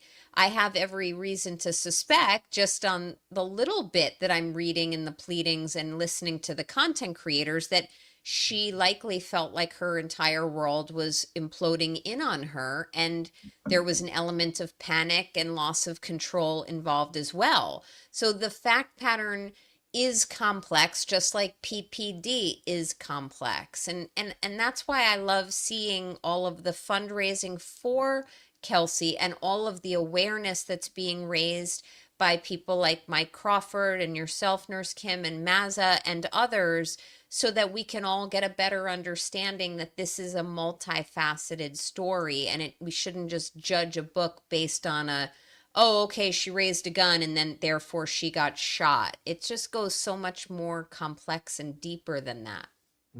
This is a photo I was provided here by Law Girls Not Attorneys. I don't know if she wanted me to reveal that, but this is the butterfly Kelsey drew. She says the butterfly Kelsey drew with the design approved by the family with a QR code to the GiveSendGo right in the logo. And it looks like I maybe put this on my page. I'll get back to her on that, but that's the logo that Kelsey drew. And then this next image here, Bia, you wanted me just to share this real quickly, if you want to just describe this for us. Yes. So Nacho Night was developed obviously when Karen Reed needed our help. And now we are moving on to other causes. Obviously, Kelsey's story, we're all, wanting to help. And tomorrow night we'll be meeting at Nacho Night. Oops. There's not a man on your Here we go. right there now. it is. That's the image I want. on. There we go. Okay. So we meet every other week, and tomorrow it's for Kelsey's cause. And everyone's welcome. It's JJ Grimsby's, a beautiful restaurant. There's plenty of room at the bar and all around. And yeah, we welcome anybody that can stop in and show some support. We do have great fundraising efforts there, and I think if you can stop by, help, or share, we'd love that. Thank you. How late does this usually go? So usually like 6 to like 9ish, 10. Okay. By How the way, often? just so everyone knows, like when I went to my first nacho night, I thought it was all about nachos. Like I was like, wait, where's the nachos? And yes, there are nachos available at the establishment, but it's not all about nachos. It's not a nacho, they don't set up a nacho bar with all the fixins. You can order whatever food you want. The food is excellent. The drinks and cocktails are excellent, and the people there are just obviously all of the nachos who show up, and the staff who works there are so nice and welcoming. Yeah, we do every other week. So we'll meet again in 2 weeks and 2 weeks after that. So it's every other week at JJ Grimsby's. That's amazing. Fantastic. I've seen all the stuff with the free Karen Reed with the Nacho Night, and now they're taking up this cause, doing amazing things. So everybody that can stop by there, that's amazing. Absolutely. I'm not sure if I accidentally booted Mike from the Young Jerks off the program by accident there when I was messing around with the screens, but I messaged him, Mike, if you're listening, you can come back anytime you want. It wasn't done on purpose. Poor Mike. He was throwing off the feminine male gender balance. So yeah, Right. boot him out. Right. The percentages were a little bit more favorable when he joined the show now. And I was like, okay, good. I got at least one ally here on the same gender. That's good. Money's coming in good. We're still going up here. We're up to, let's get a new announcement here. We're up to $1,400 right now. $1,412. That's great news. Thank you, everyone. We really appreciate it. Kelsey appreciates it, and she needs us. So, and thank you, Mazza. I know it's, I know for a gentleman, it's hard to listen to all this stuff, and it's something you can't relate to, but thank you for providing your platform that we can get the word out, and, just let people know that we understand them, and whatever your background is, whatever you're going through, there is help out there. And that's, we want to prevent another Kelsey from ever happening again. That get the help you need, and don't be afraid to let anybody know what's going on. Absolutely. Exactly. And I think that's what it's all about too, is like, for me, like after the Karen Reed case went by, in the early days, I did not do fundraisers. It was actually Nurse Kim. I think it was you that I recall doing a fundraiser right around Christmas time, Yep. if I'm not mistaken. And I think Yep. that's where I think I'd kind of had that idea in my head, but then it would just come and go. And I think I was on your Christmas show Yep. sometime before Christmas, and you had a bunch of us on there. It was like 9 or 10 of us that night. And I think my head kind of clicked and said, this is a heck of an idea right here. Friday. Right. I should start doing this. And I think I started doing fundraisers probably a couple days after I was on your show. It just hit me. I'm like, we should be doing this more often. This is a great idea. And then I think I kind of ran with it. Because I don't recall ever doing one prior to that at all. And then it was awesome though. Yeah, it was great. Glare did his, and he had numerous 12-hour ones. And it's just a great way to raise awareness, encourage people to donate money. And like Michael Morrissey said himself, Karen Reed's defense team was uncommonly well funded. And the issue with him needing all that money was because, we raised so much money. Because at the end of the day, it is a battle of money. It's how much money you can afford, how far you can go based on what you can afford. And Karen, they were trying to drain her pockets over and over again. And that's what I see with Kelsey too, is, we're not guaranteeing victory for her, but we are putting her in a situation to have the highest percentage chance of victory that she can possibly obtain, which to me is very important, just to give her a swinging chance at getting her kid back and at least fighting as much as she possibly can. And then with these charges of the he said, she said, and the gun wounds, this woman's the ultimate victim. From a multitude of levels. Obviously her relationship did not work out, not having possession of her child, being shot, being in jail. It's about 4 things right there that are very, very horrible. And at the end of the day, when I look at my own life and you see other things that happen to other people in their lives, I know a lot of times we sometimes have bad days and like, gee, life can be tough, life can be difficult, life can be hard. I can't believe I go through this in my own life. We all as individuals think that. But when I look at someone like Kelsey, I always say to myself, my goodness, I go, this is someone that's facing a set of circumstances that are far worse than I could ever possibly imagine for myself. And, I think that's where the selflessness comes in life, where we have to say, how can we help somebody else? How can we look at someone who's in a situation where they're, at one point, like Karen Reed, in handcuffs in a police station, sitting in a cell at one point, there, and eventually getting out and wondering, what's going to happen? Am I going to go to jail and be accused of murder? Nurse Kim is taking care of technical difficulties. No, she was showing you tiny Jesus and tiny Mary. Mary and tiny I didn't see that. Yes, I have my Jesus right here. Okay. Tiny Mary and tiny Jesus go with us all. Right. Okay. There and we go. Even if you don't have a couple of dollars to spend, even your prayers, right? Everybody appreciates, your prayers and you talking about it, right, Mazza? Right, exactly. That's another huge thing too, Nurse Kim, is that, there's people in the past that have tuned into these shows and said, I can't spare those $5. I can't. And I always say, no problem at all. If you can't donate, no problem. But what you can always do is you can always raise awareness. You can always stand out and hold a sign. You can always attend a standout. You can always provide a link and share. You can always take a stream and share that with other people and say, hey, there's a fundraiser talking about this. Here's Brother Counselor Melanie Little talking about it.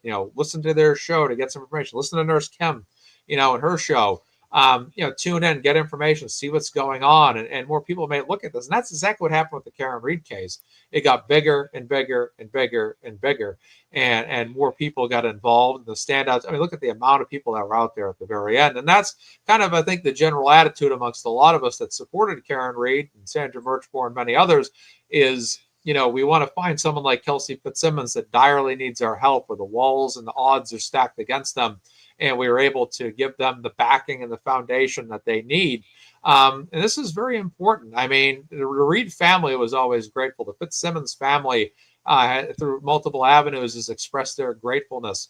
And that's always been very, very important to these families, because it's a lot of money. $1 million doesn't come out of thin air. It's the people that follow this case, donate to it, that make that happen. Again, this fund was very, very low at the beginning, as it just was getting started. Now look at it, it's blossoming over about $28,000 right now. It's because of the people that are tuning in, that are raising awareness. And again, you may not have to donate $1. If you are unable to, no problem. But if you spread that link around, that GiveSendGo, They can read the description, tell people about it, raise awareness, and that person, if you tell 5 to 10 people and 2 to 3 of them donate, $200, that's $200.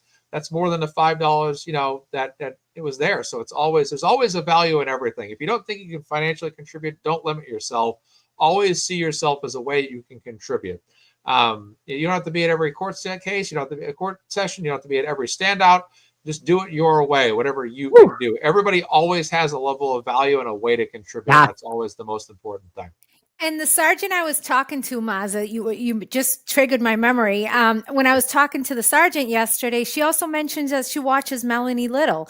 So this goes to show you that somebody local, is paying attention to this. I mean, obviously this person, like I said she knows all the parties and she knows that Kelsey needs our help. So she totally, was mentioning the YouTube creators, how she's watching. So this does feed, this does get to a lot of people. And exactly, if you can't share, help spread the word, and that's worth a lot. For sure. It is. Oh, it's huge. It's a big thing. And, that's just, even during Karen Reed's second trial, I kept doing fundraisers because I was convinced they were going to force a third trial. I said, they're going to force a third one. I'm telling you right now. And then it seemed like they were gonna, and then all of a sudden, Nati Bev looked at the verdict slip and she's like, yeah, she kind of looked like she was upset a little bit. She really did. But I'm so sorry, Lovey. I just have to leave. I apologize, but I wanted to say thank you so, so much. And to everybody who's in the chat, and to all the women, and to all the men who are raised right by their mamas, just like Mazza. It has been a pleasure, and we will keep fighting. And we got Kelsey's back, and we won't stop, per usual. All right. I love your faces. I'll see you soon. Bye, guys. Bye, Nurse Kim. Thank you so much for coming on our programming tonight. Nurse Kim, ladies and gentlemen, be sure to follow her on X, follow her on YouTube. She does great work. She has weekly shows with attorney Mark Betterow, typically every Sunday, entitled Sunday Service. And additionally, she does a very commonly a lot of weekly shows as well from time to time, at least a few nights a week. She is live on the air talking about various subjects as well. It could be Karen Reed, could be Kelsey Fitzsimmons, or other topics as well. And she does a fantastic job. And besides being a very wonderful woman, I do enjoy her medical expertise the most. I just think that that's an extremely valuable thing to possess, doing a show about true crime, because there's always a medical avenue in true crime, and she does a fantastic job. And I like when she says that. That's one of my favorite phrases.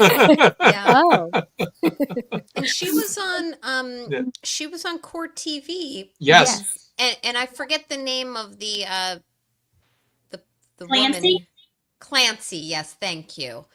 And I thought Nurse Kim did such a great job discussing that case on Court TV, which had some, not really, from what I gather, postpartum related issues, but it did involve harm of children, or risk of harm to children. So there's like a little bit of a little parallel between Kelsey's, the allegations against Kelsey, and that Clancy matter, but it's two very different cases. But I thought Nurse Kim did such a great job talking about all of the medical legal aspects and pharmaceutical related issues involving that mother. And that would be something that I would want to see explored also with Kelsey. I don't know anything about her PPD other than it is been raised that she was suffering from it, and it had become an issue, at least as far as the father of the child wanting to get the child removed for its own safety and or the safety of other individuals. But with all of that said, I think it's probably worth and yes, Kelsey has privacy rights under the HIPAA laws. There are exceptions to that under the federal and the state counterpart to HIPAA. But with all of that said, there may be things, if they exist in Kelsey's records, that may end up also becoming very helpful and relevant to Kelsey to defend the claims against herself. So I'm interested to see how all of that unfolds. Yeah, that's an excellent point, Nan. Thank you. Lauren, I'd like to hear more from you in terms of, I don't know, the DCF thing has just got me extremely curious. You said that the police don't necessarily need to be on hand for DCF when they handle matters. And do you know of any set of circumstances anywhere where the cops could serve a restraining order for child custody? Essentially, to some degree, a child custody concern. Yeah. Child, they obtain the child, and all that. So Mike just gave us a super chat. Thank you, Mike. Says thank you to Mazza, the mods, and the guests tonight. Thank you, Mike, for dropping by the show with the special announcements. Mike's a great guy. So thank you, Mike. Lauren, sorry about that. Please continue. No, that was new for me. That is not done here. So again, I don't know if Massachusetts does that or if that's, again, just a lapse in judgment. In my opinion, I don't know. But that is new, and that's definitely not something that DCF, where I was involved with DCF, would do. Mm-hmm. But the only thing that's different about this, so a lot of DCF, in my opinion, or what I understand of it, is more like if there's not a parent available. There was a parent on the scene that was going to take custody of this child. So would there have been needed this middleman to pass the child over? Yes, even though it wasn't like there was a parent. Okay. Only because they're removing the child. So they have to legally remove them because they have the judge's order. So the judge gives DCF the custody of that child. So they legally have to take that child, and then it can, it can be a handoff, but it wouldn't be at that location. Gotcha. But yeah, legally that's per the judge, it would be DCF who has custody for that time period until they found it. And a lot of kids that don't have family, then DCF has them for as long as it takes the foster care system to find a placement, even if just for one night. So but I just go back to them being at the scene. It was so inappropriate and not necessary, and escalated things. And that's what it seems like what we need is to, like we talked about earlier, we need to know what the protocol is. And is the protocol from city to city, or is it like a Massachusetts, everybody follows the same protocol as far as the handoff? Because that's the part we're missing. Or if it's a standard procedure for police to take the child and give it to the other parent or whoever the other person is, if they have that court order. Yeah, I would love to speak with someone, and obviously they're not going to come out publicly, but just if someone is working with them and they want to reach out, please reach out. I would love to know more, because obviously I don't know the laws up there, but something, this routine and having this outcome, it didn't have to happen, in my opinion. Mm-hmm. Yeah, There's been a lot of controversy too with the police chief who was essentially sued a couple of years ago for sexual harassment.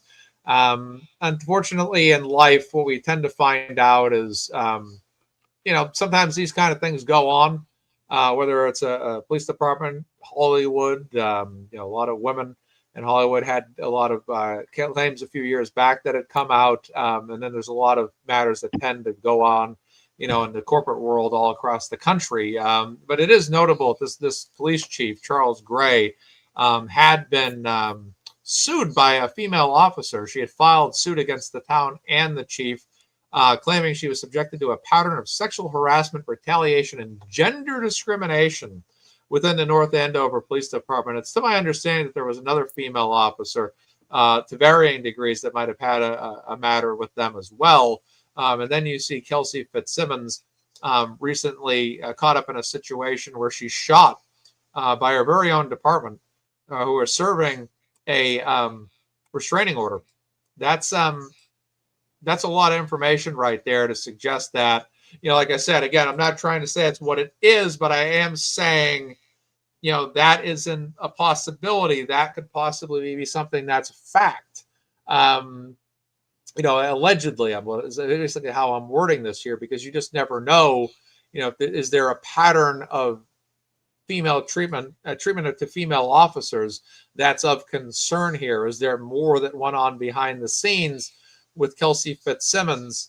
And, that's what really makes me wonder a lot of these things sometimes. And I'm not saying that's what's happening. I'm just saying that I ponder if there's any level of involvement here at that level. And that's what always kind of bothers me about, this situation. That's what kind of bothered me a lot about what went on with the Karen Reed cases. We saw a lot of situations or scenarios that came together to really pin it on the girl, quote unquote, from the local police department there in Canton to the state police.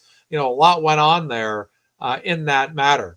And again, is this another situation potentially where we're looking at this and saying to ourselves, "My God, this is another pin it on the girl moment," or conspire against a girl moment. It doesn't necessarily have to be a gender issue either. Essentially, it's a situation where an individual, regardless of gender, is being isolated. And that's what bothers me a lot, because I kind of felt like, John O'Keefe was a police officer who I felt was betrayed by the very fellow police officers he knew. And that's an issue for me here. And then I look at this and I'm like, well, here you go. Here's a matter where a police chief has been sued twice, Mike from the Young Jerks confirms. 2 different female police officers filed complaints. So there it is. One I found online, the other I'm not sure if it's online, but this is interesting. Now, this other officer, she was a 17-year veteran of the staff who had received numerous awards and commendation for her work. And again, to what level is this potentially a concern? I'll leave it on the floor here for whoever wants to pick up and talk about this matter. I need to know more about it to be able to articulate more effectively on the subject. But I just, the more and more I hear about this, and I'm always fascinated when more pieces become revealed. And Mike seems to have pretty unprecedented access to Kelsey and or her family or network of supporters. So, if he's coming out with information like this, and I'm sure it's in other sources, coming from other sources, I take it to the bank. But I would need to know a little bit more to be able to kind of speculate on it. Yeah, exactly. Yeah, that's what I'm all speculating as well, just because, again, this pattern in the police department doesn't necessarily translate to her case, but you wonder, though. You wonder, is that an issue? Was there an issue that Kelsey might have had? And this is all speculation. This is just fictitious pondering. Is there any issues she might have had in that department unbeknownst to us? You just never know. You never know what can happen inside of any department, company in this country at all. But you wonder sometimes, is it possible there was an issue somewhere? Was there any kind of conflict? Just things I wonder. That's information I'm just wondering. Or is it just a situation that happened to be, mishandled to a degree that it got out of control, and then a fire, shooting happened that shouldn't have, it could just be as simple as that too. But the way I think is I always speculate multiple angles, look for things to say, well, is it possible this could have happened? That could have happened. I ponder. But yes, I appreciate your stance as well, Dan, waiting to just read more into stuff and better understand it before you formulate any kind of, at the very least, a speculation. Appreciate that greatly, Dan. Thank you for holding the line. Mazza, have you ever? What a good attorney does. I have never been. Whatever your question is, I know. No, I'm just curious if you, which we read on Calling All Beings, but I'm just curious if you read Kelsey's statement from Bradle, because I think a lot of what you're saying, kind of having, I mean, if you don't want the one that's on the GiveSendGo, you mean?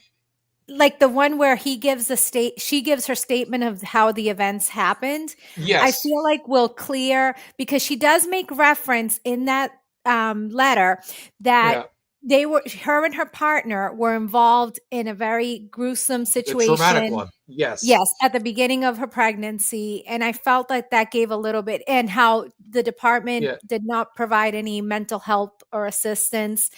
And this was early on in her pregnancy.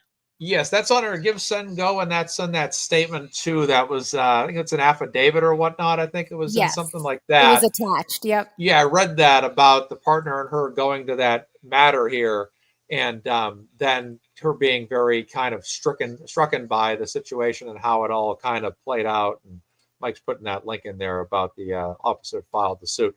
But yes, I'm aware of that as well, how that might have affected her. I mean, in fairness, how that might have affected him as well. You don't know if that might have shaken him down the road. We don't know for sure. Like I said, there's no way to tell why he was compelled to fire that gun. Could have been just jumpiness. It could have been a panic. It could have been previous stress from that matter. Not trying to condemn or free him of any wrongdoing either. It's just I want to look at things from as many scenarios as possible to see what might be the most realistic scenario. My most honest guess, I personally, it's just my guess, is I would wonder if maybe Kelsey pulled the gun, went to go, place it to her head, and then that officer became, reactionary to it. That can happen. There's been stories throughout time where kids are playing with toy guns and an officer mistakes it for a real gun and, opens fire on a child. I mean, I think that's probably happened in the past. That can happen. That can definitely happen. But I don't want to say one way or the other because we don't know. We don't know. Right. And you would hope that there would be some de-escalation tactics that could have been potentially used, and not just always, it doesn't always have to be deadly force. Like they're trained in other ways of de-escalating because not every person that's out there with a gun gets shot by the police either. Right. 100%, 100,000%. And that's like a taser gun. Would that have been an option? And again, I think that goes back to the discussion earlier, which is removing her from any potential situation where she would be a potential threat to them or herself. And that's the thing. It's not just always them; it's herself as well. And if they're able to say, okay, well, because it's a delicate, regardless, postpartum depression, whether it's known or not. It's still a delicate issue to remove a child from their mother. And even if she didn't have postpartum depression, could there have been an extreme reaction to that nonetheless? That's obviously a situation in play as well. It's not to dismiss postpartum. It's just to say that regardless of postpartum, what mother wouldn't be very stressed out or anxious about it? But postpartum certainly escalates the reaction. But that's what I look at, multiple different scenarios to say, hey, could they have not only protected themselves, but protected her better? And that's where we kind of call upon police to always be the best that they possibly can to control situations and control that. They knew what they were going into. They knew they were going to a house. They knew that this was a fellow officer. They knew this was an officer that had, a firearm. They knew all these situations up front. And Britt Happens is here. She might have. Very briefly. Your voice sounds all right. Your voice sounds all right. I'm getting there. Yeah. You're good. Hey there. Thanks for having me. I'm happy to be supporting Kelsey. Yeah. I'm done my rambling now, Brett. I've completed all my points and speculations and theories and what could have been projections. So I'll leave it to you to kind of come in here and take the mic away. Before you start, Britt, and I'm sorry I don't get to stay with you, Mazza, sure, that's right. I have a 7:00 hard stop tonight, so I just wanted to say goodnight to. Oh my gosh, I got to get used to that. I want to say goodnight to all of you, and Mazza, thank you for having me. Britt, I'm sorry I don't get to collaborate with you this evening, and to everyone in the chat, just keep showing up, keep raising that awareness, whether it's donations or just tell a friend. Just be accountable to Kelsey as a citizen. And if you wouldn't want to be treated that way, then tell 3 people or 5 people. And I thank you all for having me. And maybe to whomever I see at Nacho Night, I'll see you tomorrow. Bye, Nan. Bye. Good night, guys. Nan, thank you so much. We appreciate Night, you. Nan. Thank you. Keep showing up, Nan. Thank you. Good night. You're welcome. All right, Nan Gallagher, ladies and gentlemen, joining MazzaMedia. We appreciate her contributions to this program as well, and all she's contributed to multiple other programs as well. She'll be in North Shore Nacho Night tomorrow night. In what town again, Bia? Stoneham. Stoneham? I almost said Stoughton. Okay, Stoneham. Okay. Yes. Yeah, we can't call it Stoneham. It's Stoneham. If you know, Stoneham. you know. Okay, right, exactly. Did I call it Stoneham just now? No, just saying. Okay. Just in because Okay. it looks like Stoneham when you look at it, but Yeah. the Massachusetts way is to call it Stoneham.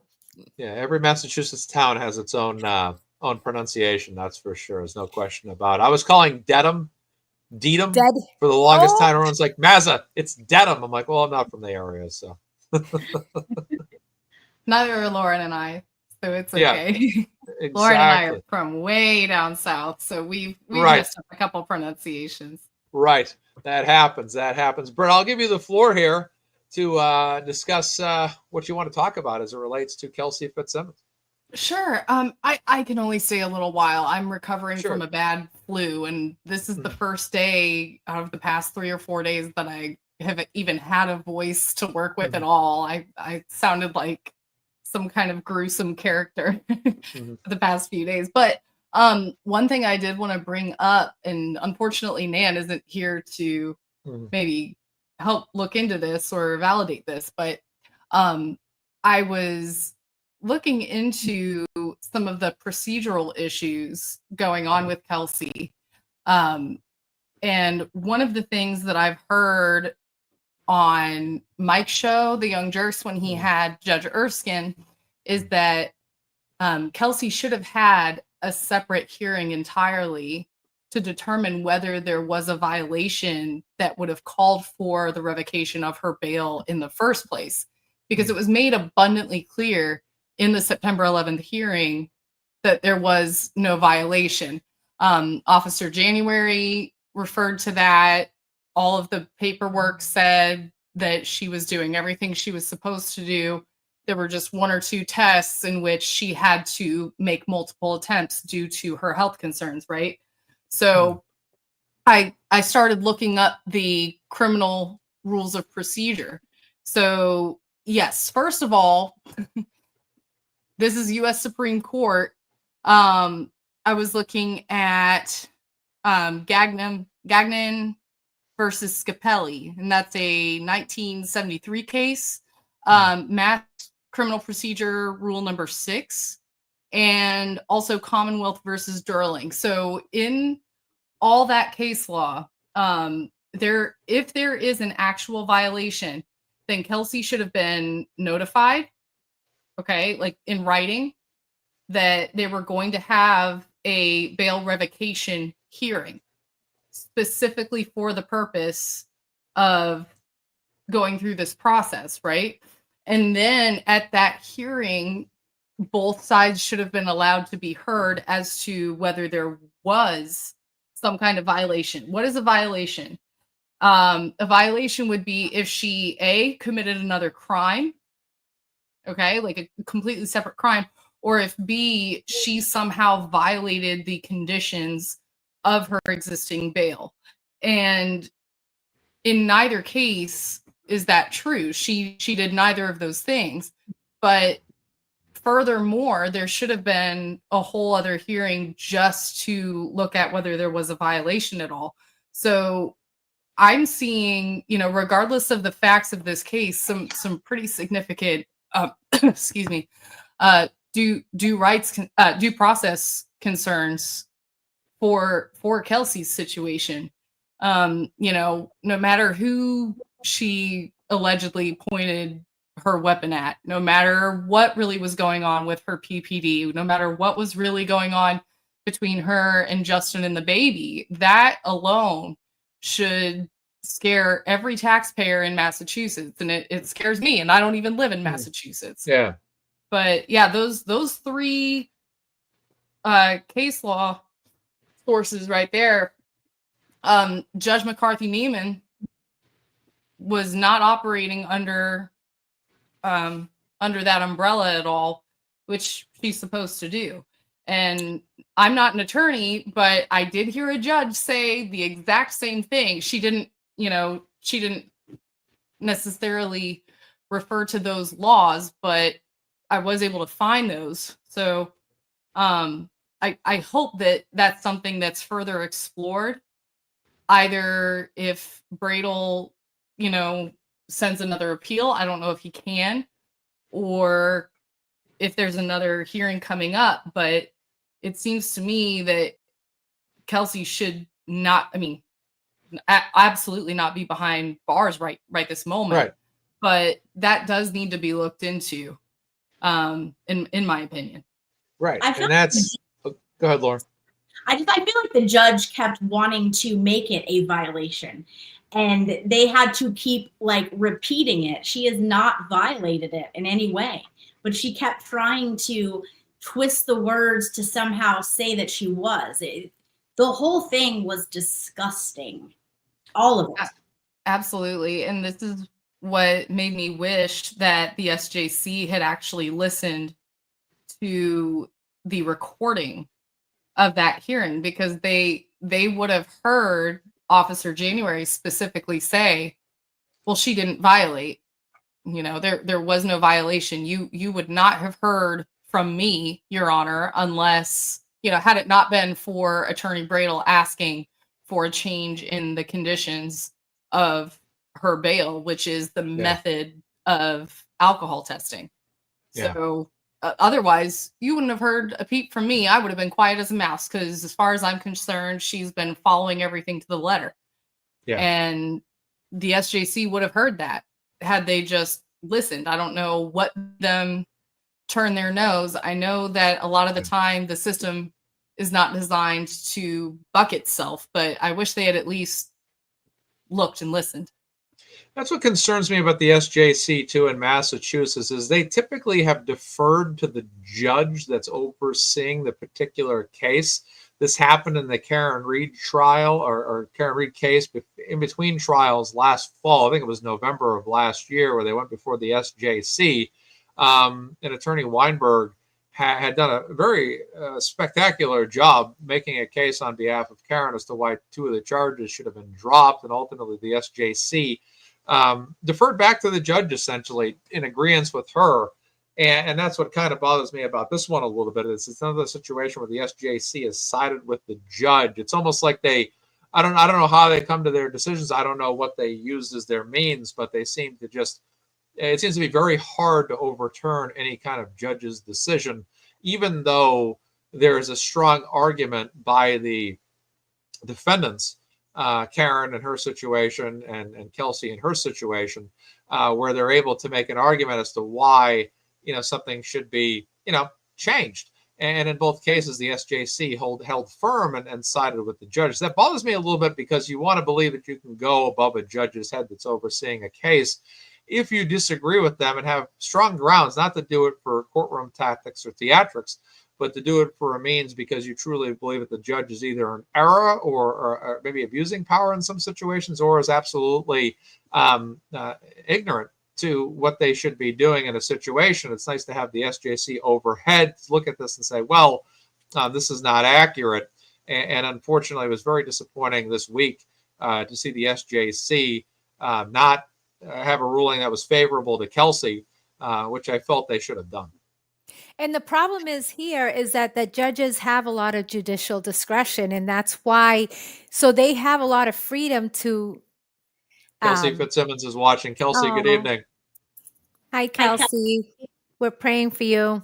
We are. Yeah. We got Britt Happens and Lauren and Bia. We had Mike, the Young Jerks, Nurse Kim, Attorney Nan Gallagher here earlier on the show, and we're just doing everything we can to raise funds for you tonight. Kelsey, so far on this show, we've raised $1,642 for your defense fund. And your defense fund total right now is over $28,000 tonight collectively since the GiveSendGo began. So we're just going to continue to do what we can for you. We're praying for you, and our thoughts are with you. Purple hearts are soaring right now in the chat for you from so many people that have made great contributions. Bia actually stood outside the North Andover Police Department on your, in your defense and support this past Saturday morning as well. So we're praying for you, Kelsey, and doing everything we can. I'll give everybody, Bia, if you want to start, just to say something to Kelsey as she tunes in tonight. Yes. Well, thank you for, listening to what us YouTubers are saying out here. We just want to say that, we are totally with you, and we're sorry for everything that you're going through. We're so sorry, and you have our full support. We hope that you can get past this and just, use your strength to get through this awful time, and hopefully everything gets cleared up soon. Thank you. Absolutely. Lauren, did anything message you wanted to share to Kelsey while she tunes in tonight? Yeah, Kelsey, you're a warrior, and we all got your back. I think we see it pretty clear. We can't wait to hear everything, but I think we kind of see everything as far as we can as at this point, and we support you 100%. This all will end, and you'll be back with your baby boy soon. I just know it. Thank you, Lauren. And Britt? With the message I'll for just Kelsey. say the same thing I said last time that I was on this show. Keep pissing them off. It's showing, it's working. Hopefully, like you said yourself, Kelsey, the truth will come out very, very soon. And definitely stay as strong as you can. I know that you're going through a whole lot outside of this criminal case as well. So try to take care of yourself as much as you can, because none of this matters if you're not strong enough to fight back. So keep taking care of yourself too. And I need to take my own advice as well. Yeah. Excellent. Yes, and just a reminder to everybody that's tuning in tonight, in the description, there's multiple links available. If you would like to write to Kelsey, there is information on how to do that. It will be a Twitter link that takes you to Glamma Suze's Twitter. It has all the information that you will need available. And yes, mail is available to send. You can send a letter to her. And also there's a link for the Gator Boy. This is the t-shirts that are selling right now. And t-shirts, Kelsey loves getting mail, court confirms. T-shirts are available. 100% of the proceeds go to Kelsey's GiveSendGo to aid her on a multitude of levels, including medically as well, and their defense fund as well. So that link is in the description of this show. Additionally, the GiveSendGo link is in the description as well. And there's a fourth link, and that's for the Facebook group. Almost went blank, but I recalled it is the Facebook group link as well. There's a lot of up-to-date information in that group. Please follow that group. And Glamma Suze has the link as well here. That's in the description. There's a specific set of rules when you send your letter. You want to make sure you adhere to those. Your letters are inspected by the prison jail facility there, corrections facility there as well. So just be sure that you make sure you follow those rules when sending your letter to Kelsey. And we're all here in support. So many people with the Purple Hearts right now in support of Kelsey, which is great. And I think what's important for all of us is that people come together. People come together for someone that's in a dire situation and a situation that's very unfair, where life is unfair to them. And we try to do our best to help them. We never know what the long-term results are going to be or how long those results are going to take to come to fruition.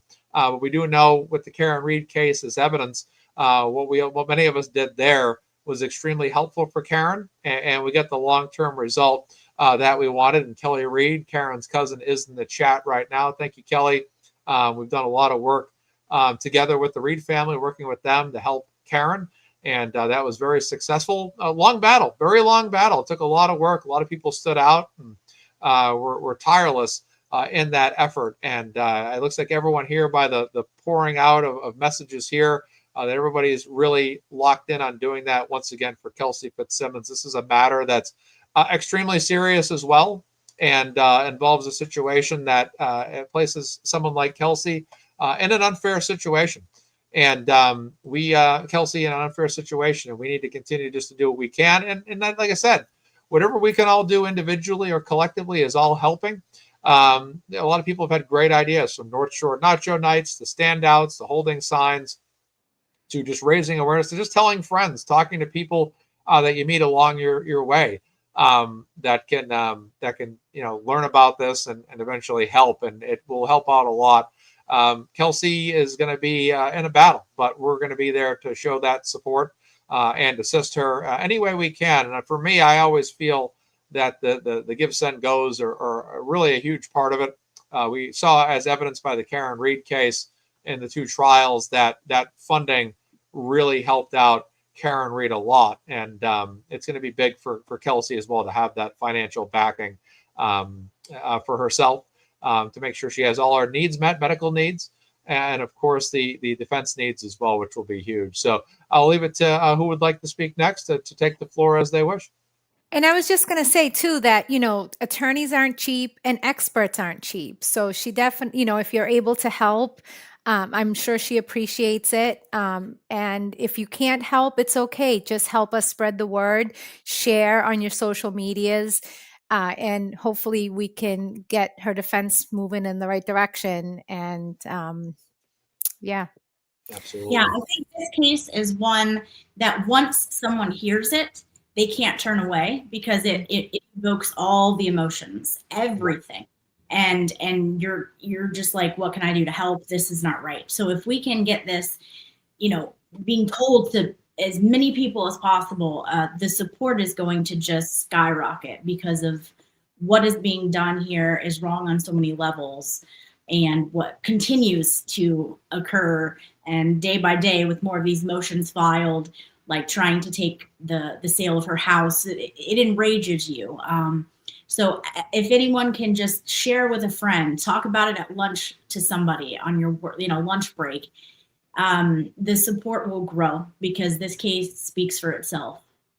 Absolutely. And it looks like I'm literally getting messages about potential ideas as we speak of what they can do. And I think, one of the things that's great is so many people have X accounts, YouTube accounts, Facebook accounts, TikTok as well, where we can all share information constantly. And I think what was really huge for Karen Reed as well was giveaway contests where something could be given away and people would put in for a chance to win something, and that money that was raised would go to the GiveSendGo for Karen. And that's kind of something I think people are trying to as well replicate as well. I think what's good for us, an advantage here too, is I think that a lot of the ideas for helping Karen kind of came along the way. And I think with this, like someone like myself, for example, I'm doing fundraiser shows right out of the gate, where for the first year I was supporting Karen, I never did that because it wasn't until I was, like I talked with Nurse Kim earlier, didn't have that idea. But now with this, it's like, well, let's just do what we did with Karen. And we kind of have a lot of people throughout all of this that have done things in their, contributed in their own way or had ideas. And like even at the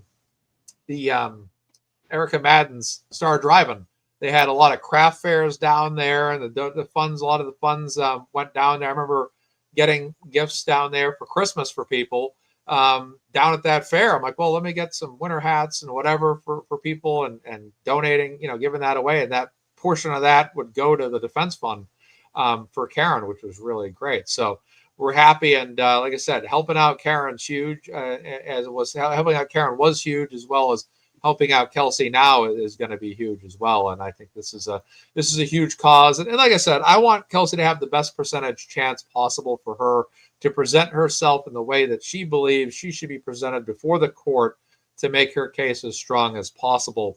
And I think that's the biggest thing for her that I would like to see, because it's an unfair situation, because I don't feel like she's really had the chance to get her voice out there before a lot of this stuff fell upon her. And if you go to the GiveSendGo page, folks, you'll see her statement that she made and her thoughts on the whole matter. And it's not very fair either for her. And I think that she deserves to have an opportunity to be heard, and most importantly, have an opportunity to actually be outside of jail right now, where she should be at the very least outside of jail. But we need to help her, and I think everybody's really up for it, which is great. We have a lot of great people here, all great people here, except for apparently a troll or two in the chat, but that happens from time to time. But we'll continue to push forward and ignore the noise. If you're not What's that, getting Lauren? hate, Mazza, then you're not doing it right. Right, exactly. Seen by the world, 100%. trolls, that's a good thing.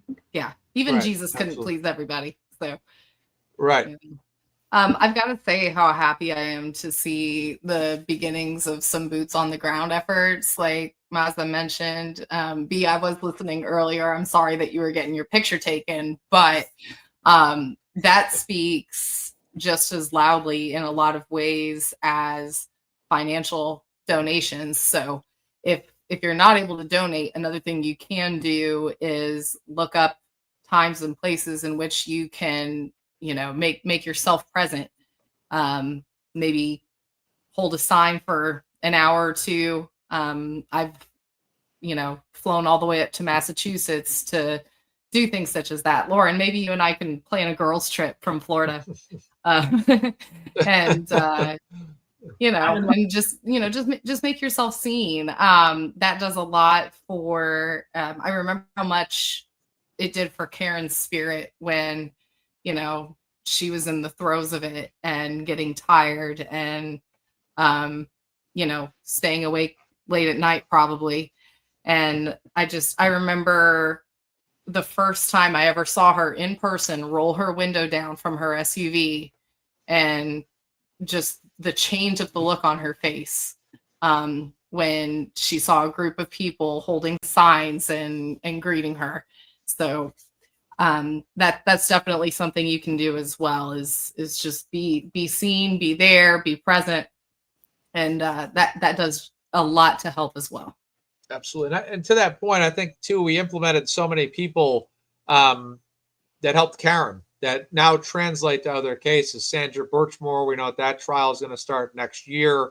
There's other matters that are going on in the state right now. And I think what we learned about the Karen Read case is that we were able to bring people together that were ready, willing, and able to contribute to bringing about change and helping someone that they believed was not getting a fair shake in the situation that they were facing. And I think we were extremely very well versed in doing that collectively as an entire kind. And I think for a lot of us, the trolls will often say, "Oh, they're good. They're all looking for their next grift now." No, we're not looking for our next grift. We kind of figure that, hey, we were all very successful helping out Karen Read. We very successfully funded her defense fund as a collective unit. We had standouts. We had people gathering all over the state to help her out. And I think a lot of us said, hey, if we can do that for Karen, maybe there's other people out there. And we talked about that a lot of times amongst ourselves over the months, that who knows who else is out there that could need help or use help. And we have a alignment of people right now that are in Massachusetts, outside of Massachusetts, in the USA, outside of the USA, that want to help people. We're all people that want to help people. And like when I do this show, I say, who can I help? I helped Karen Read. I continue to support Karen Read, but also, is there anybody else out there? And I had people come to me. I didn't go looking for this story. People came to me. People came to me and had one-on-one conversations with me, and they said, Mazza, you need to help out Kelsey. You need to learn about this. You need to, and all that. And I've talked to other people too and said to them, you need to follow this story. You need to learn about this story. You need to talk about it and do what you can. Because it's important. And I don't want to do my shows just to do a show. Like for me, it's like I have to absolutely believe in what I'm talking about, have an interest in what I'm talking about. And this was a story where I said to myself, geez, all the common denominators that made me interested in wanting to fight and help Karen, I find present in this story too. That, like you said, Lauren, you think you said you love Spicy Mazza. Spicy Mazza, it takes things that enrage me to get Spicy Mazza to go on those rants. And that's what this story started to do. And I'm like, okay, I think I found the next story I'd like to talk about on my programming. And I reached out to Mike and I said, Mike, I'm aware you're following the case. And I want to let you know I want to assist you, back you up and help you out and just participate in this as well, because I think it's important to do. I just don't like the fact that people are in a situation that the powers that be have the jump on them, and I don't like the fact that Kelsey was sent back to jail because of what the judge did. I felt the judge could have orchestrated that a lot better in terms of saying, well, look, we understand you have a physical need. We've already approved your doctor's trips. Well, you have an ankle bracelet. Let's just allow you to take that test. And I think that this whole situation would be a little bit cooler right now online if it wasn't for what the judge did. The judge, from a collective public standpoint, escalated this matter quite a bit, which is why that fundraising, GiveSendGo, has escalated as much as it has in total donations in the past couple of weeks. That thing has exploded. It's doubled, tripled what it was. And that's because of that judge's ruling. That judge could have very simply just said, look, I'm the judge here. I make the decisions. This individual could have very easily just been given a blood test. We understand she was shot and wounded. We understand it's difficult. I had already, as the judge, approved her going to medical facilities. we're just gonna give her a blood test. She can go to the approved route. To me, that's how the judge should have handled that. And I tell you right now, that would have cooled this thing down quite a bit from a public perspective. When people start to see people being treated unfairly, and in this situation, a medical need ignored, the situation's already tough enough as it is. But with that added onto it, all it did was escalate this particular situation and cause a lot of outrage. And people like myself started to get very angry about that. And we wanted, we want to see a judicial system that's fair to people as well. We understand that there can be he said, she said. We understand whatever happened needs to be sorted out. We totally get that. But let's not have someone placed in jail at this hour for weeks on end and weeks to come. That should be out right now. Even if house arrest, fine, so be it. But that, at the very least, it should have been what it was when she got out of jail a couple weeks ago, and no worse than that. Now it's gotten worse than that. She's back in jail again. We don't appreciate that. We just feel that this judge could have done a lot better for her and been a lot more understanding for her, and said, hey, look, we understand she has a medical situation brought on by the set of circumstances. Breathing into the breathalyzer was going to be difficult. Boom, no problem. Blood test done. If I was the judge, I don't think anything more needed to be done than that.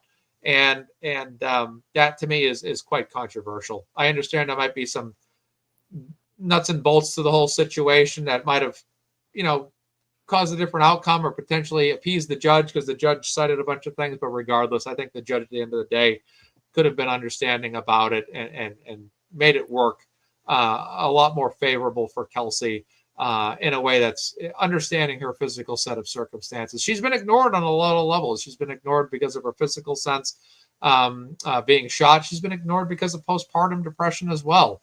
And I think that's all very tragic in my particular opinion. I'll yield back to anybody who'd like to pick it up from here. Well, I was just going to mention too. Oops, sorry, go ahead. Oh, you're okay, B. Go ahead.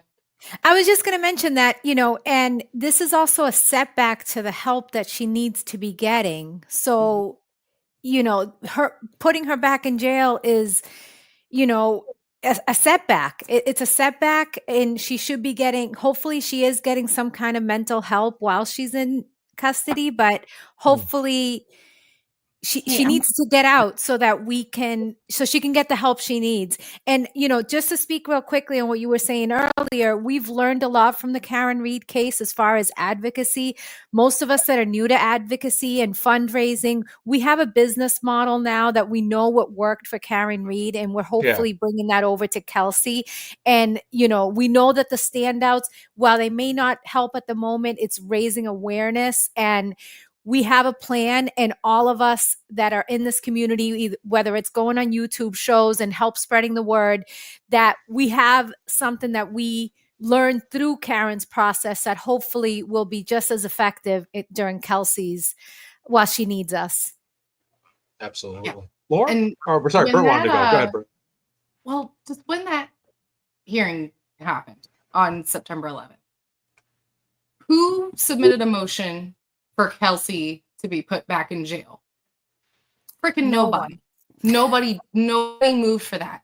When the prosecutor was asked if he had any kind of objection to anything being said by January or by anybody else, what did the DA say? I have no issue. I take no issue with any of this.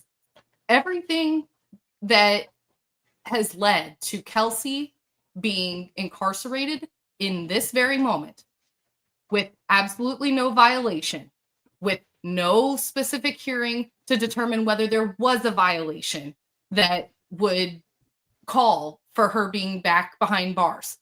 Everything that has led to this has been because of this judge.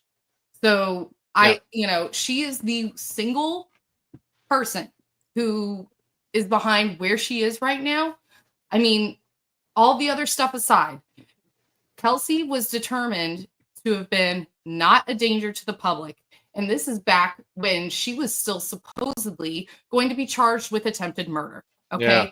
That completely changed when the grand jury returned a no bill. By the time this September 11th hearing happened, no one's looking at her for attempted murder anymore. It's just an assault charge now. That's all she has against her, which has a very minimal, by the way, amount of maximum prison time if she is found guilty. In the event that she is found guilty beyond a reasonable doubt, she only serves, what, a max of 5 years? Yep. Karen Right. Reed went through a fraction of this, and she was alleged to have killed someone. Okay? She was not having her bail revoked over, I'll quote Bettero here, ticky-tack issues that the prosecutor isn't even complaining about. How many times did the prosecutor try, in Karen Reed's case, to get them sanctioned, to call, to issue stuff that really either didn't matter or that they were doing correctly and, in my opinion, was being fabricated by the DA? How many times did that happen? This time, the DA was taking absolutely no issue with Kelsey. All Kelsey did to get put where she is was ask the judge to change her method of testing from the breathalyzer to blood or urine. That's all she did. There was absolutely no violation. There was nothing that she actually did that put her there. And the DA didn't ask for jack squat from this judge for her to be put back behind bars. This was all on Judge McCarthy Neiman. Yeah, And and that's what I if got on her. anyone in the chat hasn't watched that hearing, please go watch it, because if you're not pissed off right now, you will be after watching that hearing.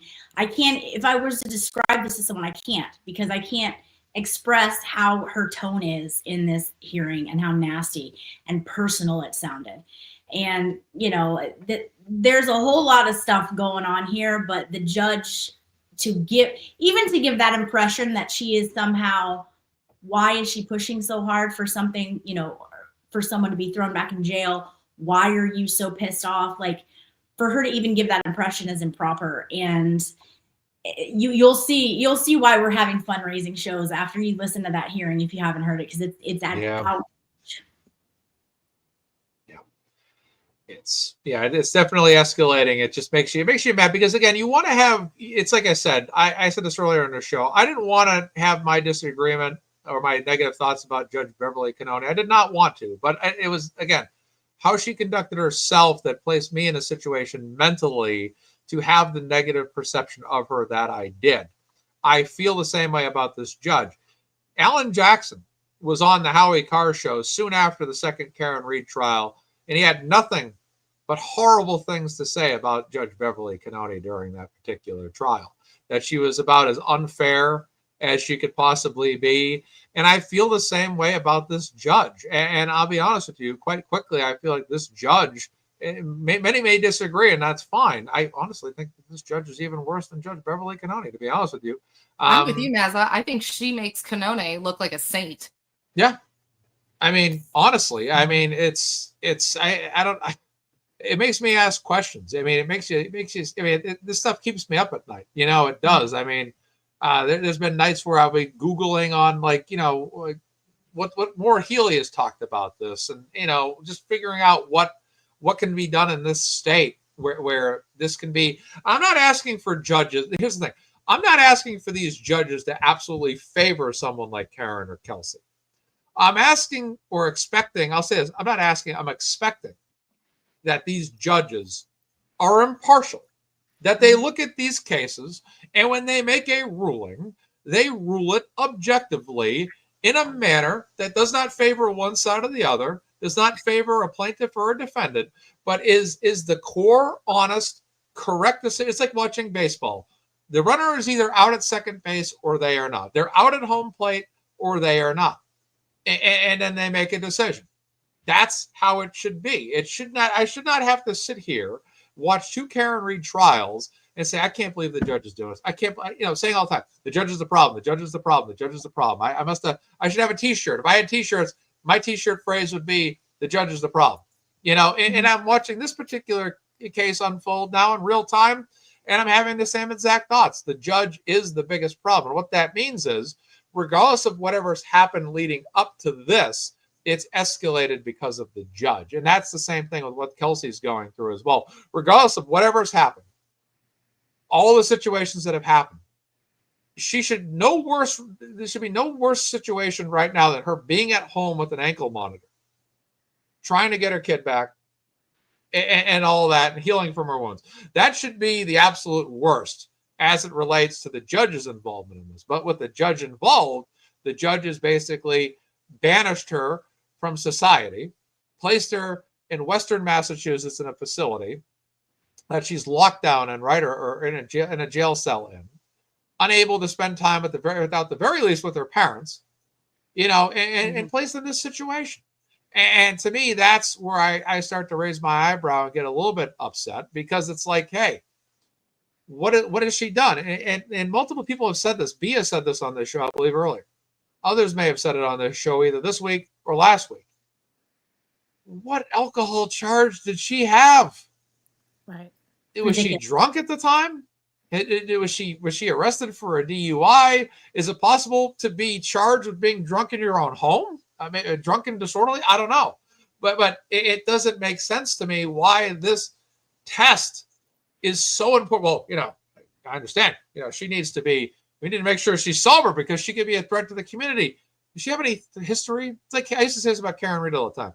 Does Karen Reed have any history before or after the alleged incident at 34 Fairview Road of ever being physically violent with anybody? Does Kelsey Fitzsimmons have any history at all at getting into it with people on a violent level? Is there any history of that? I don't know. But apparently her blood alcohol level is apparently very important here. And I don't know what the hell is going on. But I don't know how these people represent themselves in the position they represent themselves in, and not expect people out there to raise questions about it, and not sit there and go on shows like this one and Melanie Little, Brother Counsel, The Young Jerks, The Glare, all these shows out here, Nurse Kim, and not ask questions as to, because at the end of the day, it all needs to make sense. Okay. If you're watching a baseball game and the guy hits the ball and it goes to the shortstop, and the shortstop takes the ball and throws it to the first baseman, and the runner's late, and it's an out, you expect the umpire to say the runner was out at first base. You don't expect them to say safe when he was a step late. You expect the consistency.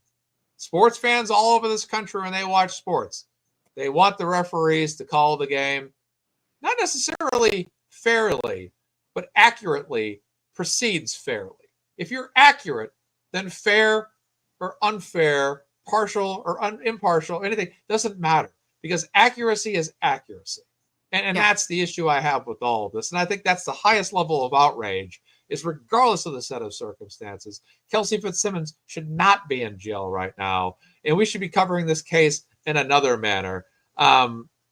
It's absolutely mind-numbing, and that's where we start to get. And I'll defer in a moment, because I don't want to take up too much talk time. I want my guests to speak.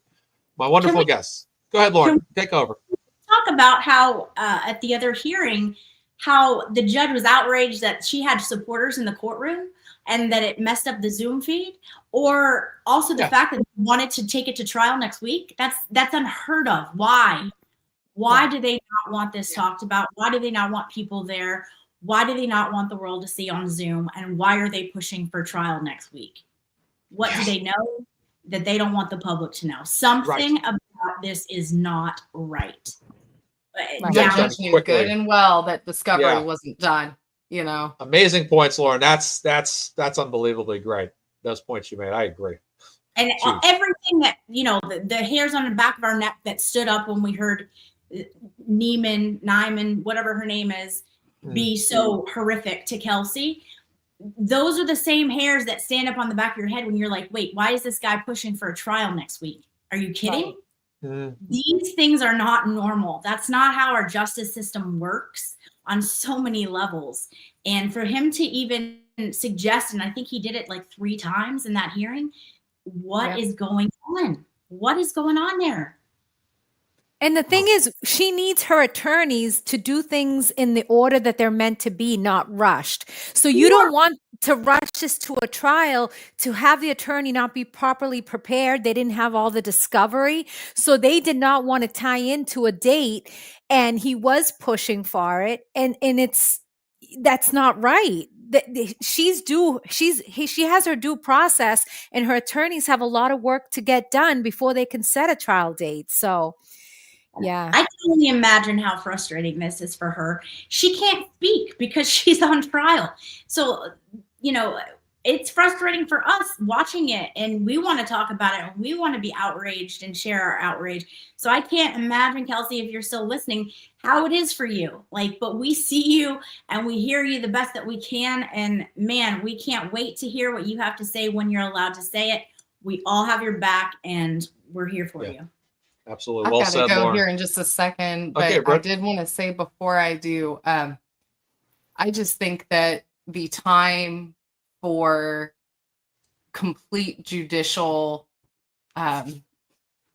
complete judicial immunity needs to be over, because there's absolutely no accountability for this judge. No matter what happens from here, the worst thing that can happen to her is that some of her rulings are overturned.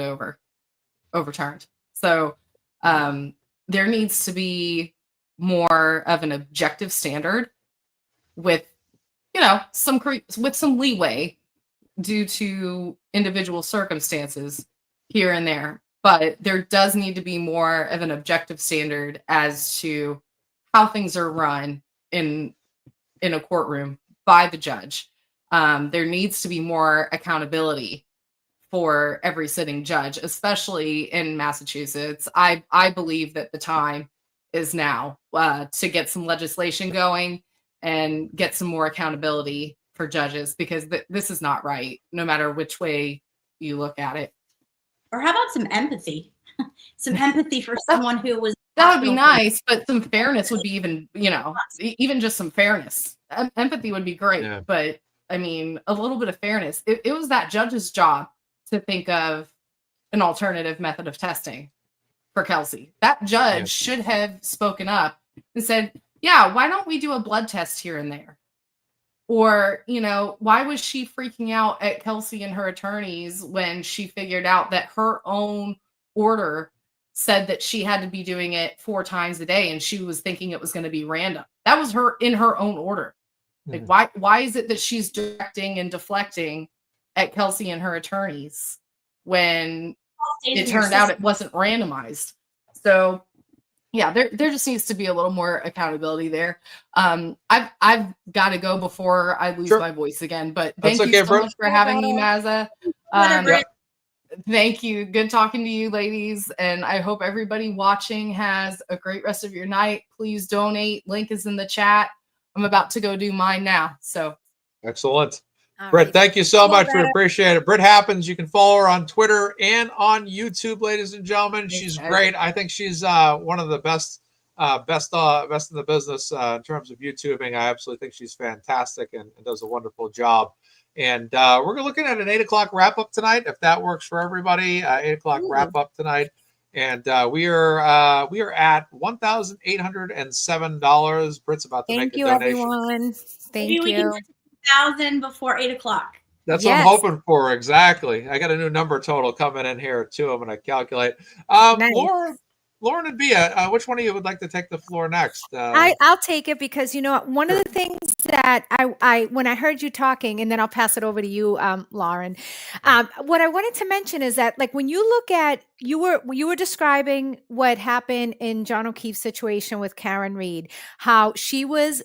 The allegations were that she was drinking and driving and then ran over her cop boyfriend. Okay, when you compare the fact that she was given bail and was out on bail for this happened in 2022, all the way through, she finally beat her second trial. And, when you compare that, Karen, for a harsher sentence or charge, I should say, was out on bail. And then you compare the situation where Kelsey was not drinking and driving. She didn't get pulled over, nothing of the sort. She wasn't accused of committing any crime. She was basically in her home feeding her baby, and she's the one that needs to now sit in jail because of the scram test. Like, it just doesn't seem like these things. Karen's situation just seems so much worse than Kelsey's as far as the alleged crime. And, you know, no bail for Kelsey because she can't, you know, breathe into a scram device. It just Yeah. doesn't seem like the punishment doesn't fit the crime, is Not at all. basically what I'm getting at. Not at all. And I almost wonder if they're pissed that they didn't get the indictment that they wanted, and they're taking it out on her. Because again, like you're saying, it's outrageous. Why? Because someone alleged that she was drunk on her bachelorette weekend. Okay, and Who isn't? right. So yeah, there's just a lot of things here that don't add up, and Kelsey hasn't even got to speak. She hasn't even had her day to even speak to a judge about any of it, and she's had everything ripped away from her. It's disgusting, and yeah, the world is watching now, and there's thankfully they're watching, because we can get things done in groups if we stick together and fight for Kelsey. This is a scram device that's a continuous alcohol monitoring. It's essentially an ankle bracelet that goes around someone's ankle, of course. And essentially, it's like a breathalyzer for the ankle. The Scram Continuous Alcohol Monitoring Bracelet provides 24/7 transdermal alcohol testing for hardcore drunk drivers, high-risk alcohol, and domestic violence caseloads. By automatically sampling the wearer's perspiration every 30 seconds, the Scram Cam bracelet eliminates testing gaps and encourages accountability. Scram Cam not only supports sobriety, but also results in higher compliance rates with court orders and increases community safety. Now think about this for a second. For Kelsey in her situation, wouldn't this have been a fantastic thing to have? If you already got an ankle monitor, you just have a Scram Cam on the thing. It measures the perspiration on your leg and can tell what your blood alcohol level is here. This should be the device that is used for And I everybody. heard that's not available in Massachusetts. That's the issue. Yeah. It's available, just not here. Do you know the depth of that? Like, why is it not available due to a law restriction, or is it due because they're unable to provide it to the state, or what's the? Unfortunately, I don't have the details, but it has to do with it's just not available here in Massachusetts. Okay, it's as simple as that. No more details. Yeah. Body cameras.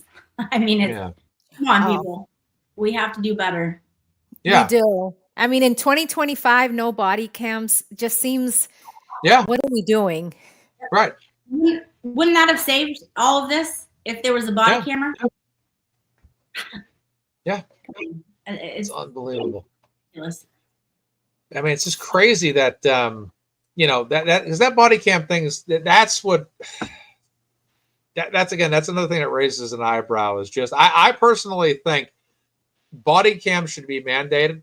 I had a Twitter post about this, I think, in the past week, where basically I said it not only protects the public from the cops, but it also protects the cops from bad people in the public. You never know if a cop's going to answer a call in a no man's land part of town, and then go down there and they get ambushed by somebody in a cornfield like it's right out of a horror movie, and nobody knows how the cop got killed. And you need to protect the police, because not all cops are bad.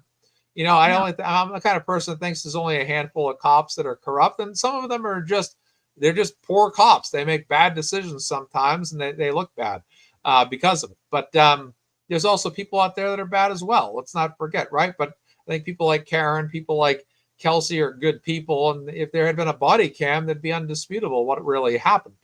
And then Kelsey would just argue postpartum all the way to the end, like, this is why I drew my firearm to myself.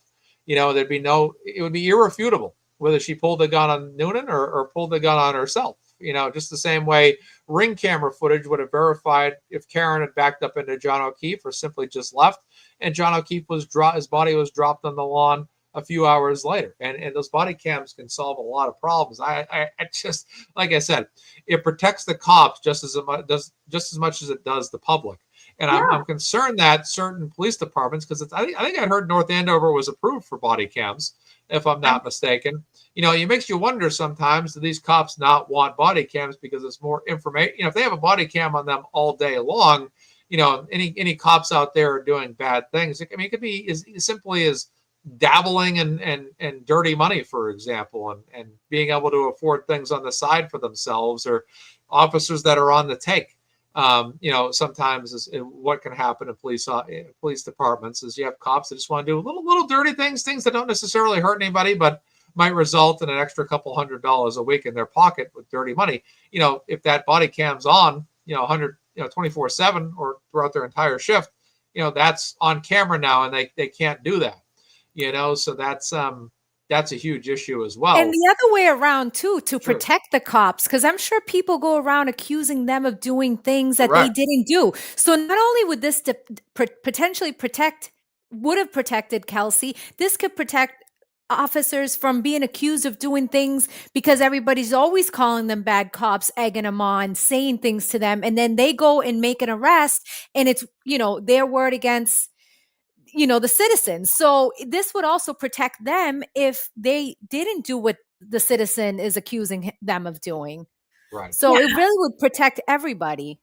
Yeah, it's beneficial for everyone. And going back to the chief, though, and those allegations that are out there and the documents of sexual harassment might be a reason why maybe they didn't want their behavior. I read those things in the affidavit that they were alleged to have been doing, and it was just childish, inappropriate behavior. So if that's coming from the chief, that trickles its way down to other officers in that force who think that those things are acceptable. And I go back to my thing of not, if Kelsey was a male officer, would she have been thrown back in jail? And I don't think so. So there's questions everywhere in this case, and it just doesn't pass the smell test all the way around, in my opinion. No.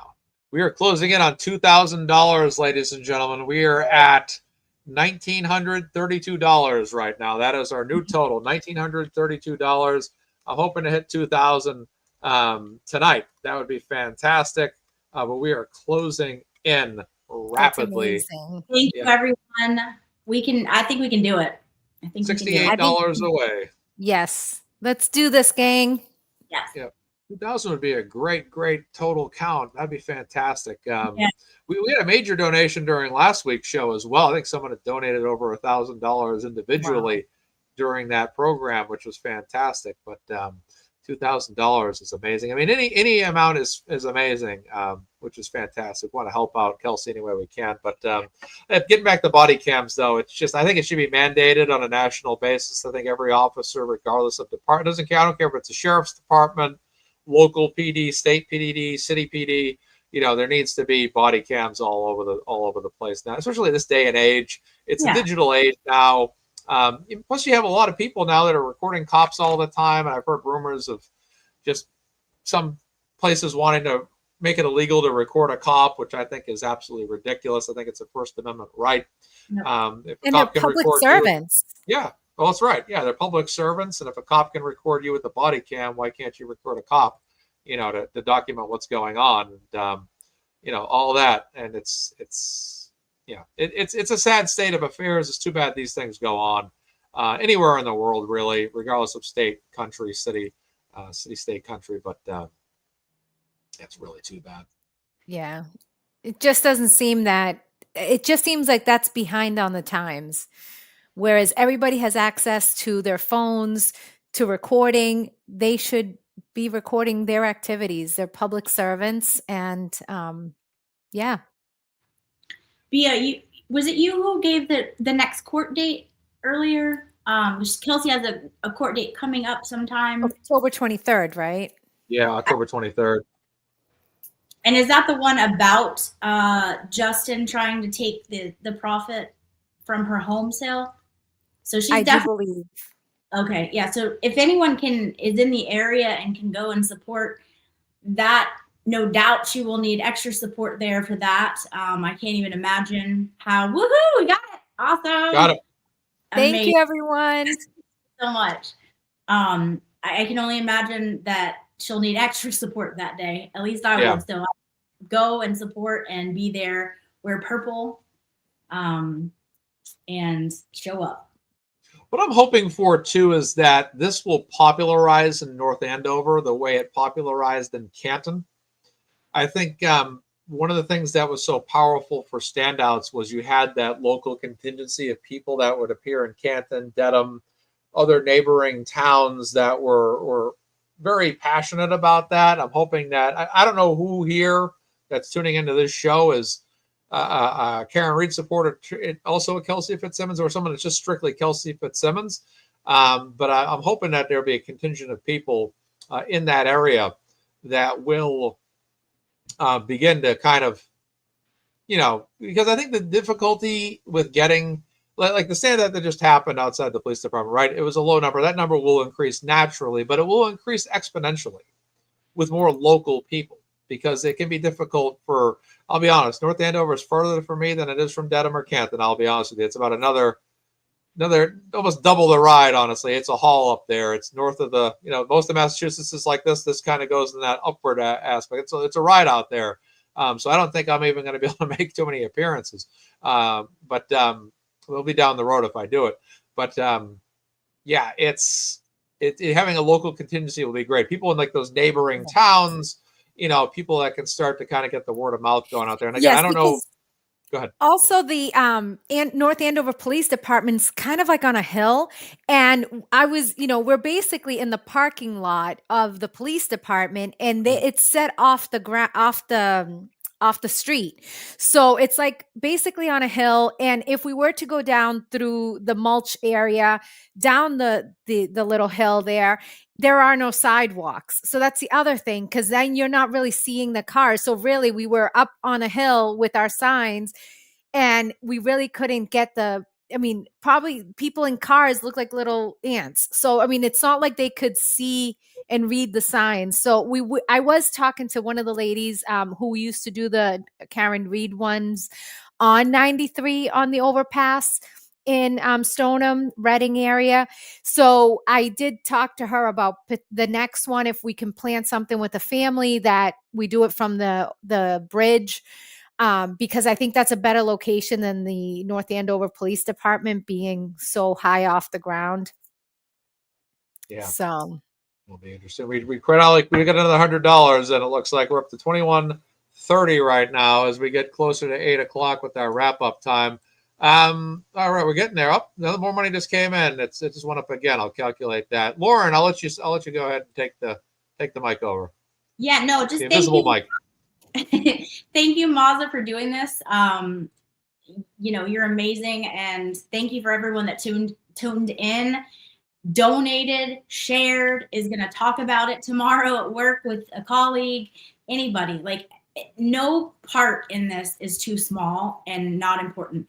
We need all of that. So in any capacity, you are a part of this and can help bring awareness to Kelsey and her case. And we're ready for justice for her. This is ridiculous. And Kelsey, we're here for you.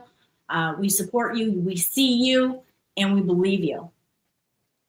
Absolutely. The number keeps going up too. I'm updating it once more. It's wow, it's going amazing. Up again. Here we go. 2195. Amazing. Yeah, that's huge. Especially for 3 hours. That's really, really good numbers, right? That's fantastic. Because everyone, that's the power of people. When you bring people together, people can contribute and participate and help out the common good, which is fantastic. And that's what we're going to continue to do. And we don't know how long this is going to take to help Kelsey out. We don't know, but what we can do is what we can do today, which is a fundraiser show with great people: Bia, Lauren, Nurse Kim, Nan Gallagher, Mike Crawford, Britt Happens. I was like, I didn't forget somebody, did I? But that's what we can do, and that's what we can do best. So, all right. Well, Lauren, did you want to have a final word before you depart for the evening? No, just thank you for doing this, Mazza, and we're here for you, Kelsey, and her family. We're here till the end, so we're right there with you. Absolutely. And Bia, final thoughts. Yes, I just want to say thank you for having me on, Mazza. It was nice to be on here and help spread the word. And thank you for letting me talk about my experience yesterday at the standout. And, to the chat, thank you. I know you guys have been amazing. And everybody who donated, thank you so much. We totally appreciate it. The family appreciates it. Kelsey appreciates it. And, to Kelsey, please know that we have your back. And we're praying that you get through this and you get unified with your son. And, we're going to keep doing what we're doing and help spread the word. And if you can't donate, please share, tell a friend, do whatever you can to help us spread the word. We're going to continue having fundraisers at North Shore Nacho Night. And, we just really appreciate all the support. Thank you. Absolutely. Bia and Lauren, thank you both so much. I believe this is the first time I've had you both on, if I'm not mistaken. I think so. I think so. Well, welcome to MazzaMedia for the first time. This is your debut show on MazzaMedia. I appreciate you guys being on, and we'll catch up soon. And I'm sure we'll do plenty of what we need to do in the future on shows as well. I'll send you guys some invites coming up as well. It's a pleasure having both of you. I enjoyed both of your perspectives tonight. Thank you guys greatly. Thank you, Mazza. Bye, Bia. Bye. Right. Bye, Lauren. Bye, Mazza. All right. Thank you all. All right. Appreciate it. All right. So what I'm going to do, folks, so I'm going to stay on for just a few more minutes. The fundraiser is going to continue for a few more minutes here. I'm going to talk Patriots for a bit. I'm going to talk about sports, but the fundraiser is still going to go on while I'm doing that. But I wanted to take some time on my show tonight to talk about the New England Patriots today. I got to get my sports in me. So let's definitely do that. So the link is still at the top of the chat, and it's in the description. If everyone wants to stick around for Patriots talk, please feel free. And I'll continue to locate the totals and everything as we go. Looks like another $25 just came in as we speak here. So we're up to $2,220 right now, which is good. So yeah, we'll talk some Patriots, and we'll continue keep the fundraiser open. Let's keep doing it. I'll just keep running it, keep counting totals, and we'll get another total here. I'll talk for about 10 minutes about this. Let me get some water. What a great show. Great guests tonight. Great people coming together, just getting done what needs to be done to help someone like Kelsey Fitzsimmons. So the Patriots, ladies and gentlemen, are rolling right now. They are absolutely rolling right now. They are on fire, and they're absolutely amazing right now. That's all I got to say. Drake May is becoming a fantastic quarterback. I had high hopes for Mac Jones a few years ago, but he did not turn out to really have, in my opinion, what we needed. And I think that Drake May has that. I think Drake May has that confidence in the pocket to throw. And I also feel like there's a lot of tools that he has. He has Hunter Henry, who's been around with us for years, but he also has Stephon Diggs, Boutte. Boutte has been unbelievable. His touchdown today was incredible. Drake May bombed it to him in the end zone. He caught that. Yeah, Mac Jones is doing well now at San Francisco. Looks like he's kind of found himself over there. Just the camera just a little bit. But yeah, Mac Jones is picking it up over there. It seems like San Francisco is a nice system for him. Perfect. Yeah, absolutely. Do that for sure, Miss Jessica. That'd be awesome. But yeah, the team is very well built right now. They have the defense fund itself just crossed $29,000, by the way. We got it's up to 2230 right now, so we're still putting in the final number, but we're gonna stick around for a bit, talk some sports. But I think you have the quarterback, you have Drake May. He's someone that can throw short, medium, and deep passes, which is absolutely great. But you also have the receivers. Stephon Diggs is extremely consistent. Diggs can kind of be like, a hybrid wide receiver where he can be your deep threat, but he can also be a slot receiver too. So he can kind of be a little bit of Randy Moss and a little bit of Wes Welker and Julian Edelman. Yeah, and someone said Drake May's a lot. My glasses are getting a little smeared here. Drake May's a lot like Brady. He is. I mean, he is a traditional pocket passer, and he is very good in the pocket. He throws, he runs the offense well, he has the intelligence. And Vrabel was a great choice. He was absolutely fantastic. Years ago, when he was coaching Tennessee, I saw immediately how good of a job he had done out there, and I was like, man, it's just too bad that he didn't wait a few more years to coach as a head coach, because maybe we could have picked him up when Belichick retired, because I was kind of thinking, man, it would be nice to kind of have your former Patriots actually coach the team. And when he was down in Tennessee, I would root for Tennessee on the side a lot. I would root for them and enjoy Vrabel's teams and watch a couple of their playoff games. And Vrabel was the head coach of the Titans when they ended Brady's career as a Patriot before he went to Tampa Bay. But he has he's played so many years with New England. He was a part of the original dynasty. And, Vrabel was on the teams that beat the Rams, the Panthers, the Eagles in Super Bowl 36, 38, and 39. He was on the Super Bowl 42 team that unfortunately went 18-1, which was horrible, horrible night. But Vrabel was a fixture of New England for many, many years. He was just like Bruschi, he was a team leader. Like Rodney Harrison, he was a team leader. He was one of our iron, gritty veterans here in New England. He was well-versed in the Bill Belichick style of defense. And when he became head coach of Tennessee many years back, it was not very long before Tennessee was a formidable team in the NFL. And they made a mistake, which was getting rid of him. And I thought that was a ridiculous, yeah, Sherry D. Oh, my goodness, yeah. Yeah, they had some good teams those 2 years, to say the least. I like the Giants teams from the late 80s and early 90s the most, though, to be honest with you. Those are the years when they used to say Giants on the side of their helmet instead of the NY. But I like those old teams. Phil Simms. Let's see right here. Oh, thank you so much, Glenn Massouz. Number 50 reporting as an eligible receiver. Touchdown. Thank you, Glenn Massouz, for the super chat. But yes, they he was a very good coach in Tennessee. He did a fantastic job, and he really did a great job of getting Tennessee to the level that they needed to be at. And they shockingly got rid of him. And Belichick, I was actually one of the people saying, if I had to choose years ago, if I had to choose between Belichick and Brady, I would pick Belichick. And this was my argument. My argument was that Brady only had a few years left to play, but Belichick had a lot more years to coach.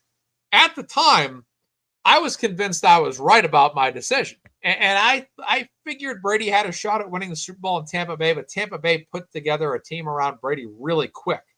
And Brady got right in the Super Bowl with Tampa Bay. They got Gronk. They got Antonio Brown. They had a whole host of other players. They got right in there and won the Super Bowl against the Chiefs, Super Bowl 55. They had won. And I was like, man, people are like, well, you still regret, if you had to choose, would you have picked Brady over Belichick? And I said, you know what? I still would have picked Belichick over Brady because despite Brady winning the Super Bowl with the Bucs, I still felt Brady was going to retire one day, and Belichick would still have at least 5 to 10 more years in the league, right? So Brady plays 2 more seasons, doesn't do anything with those 2 seasons, retires. He wins 1 Super Bowl at Tampa Bay. Fine, good.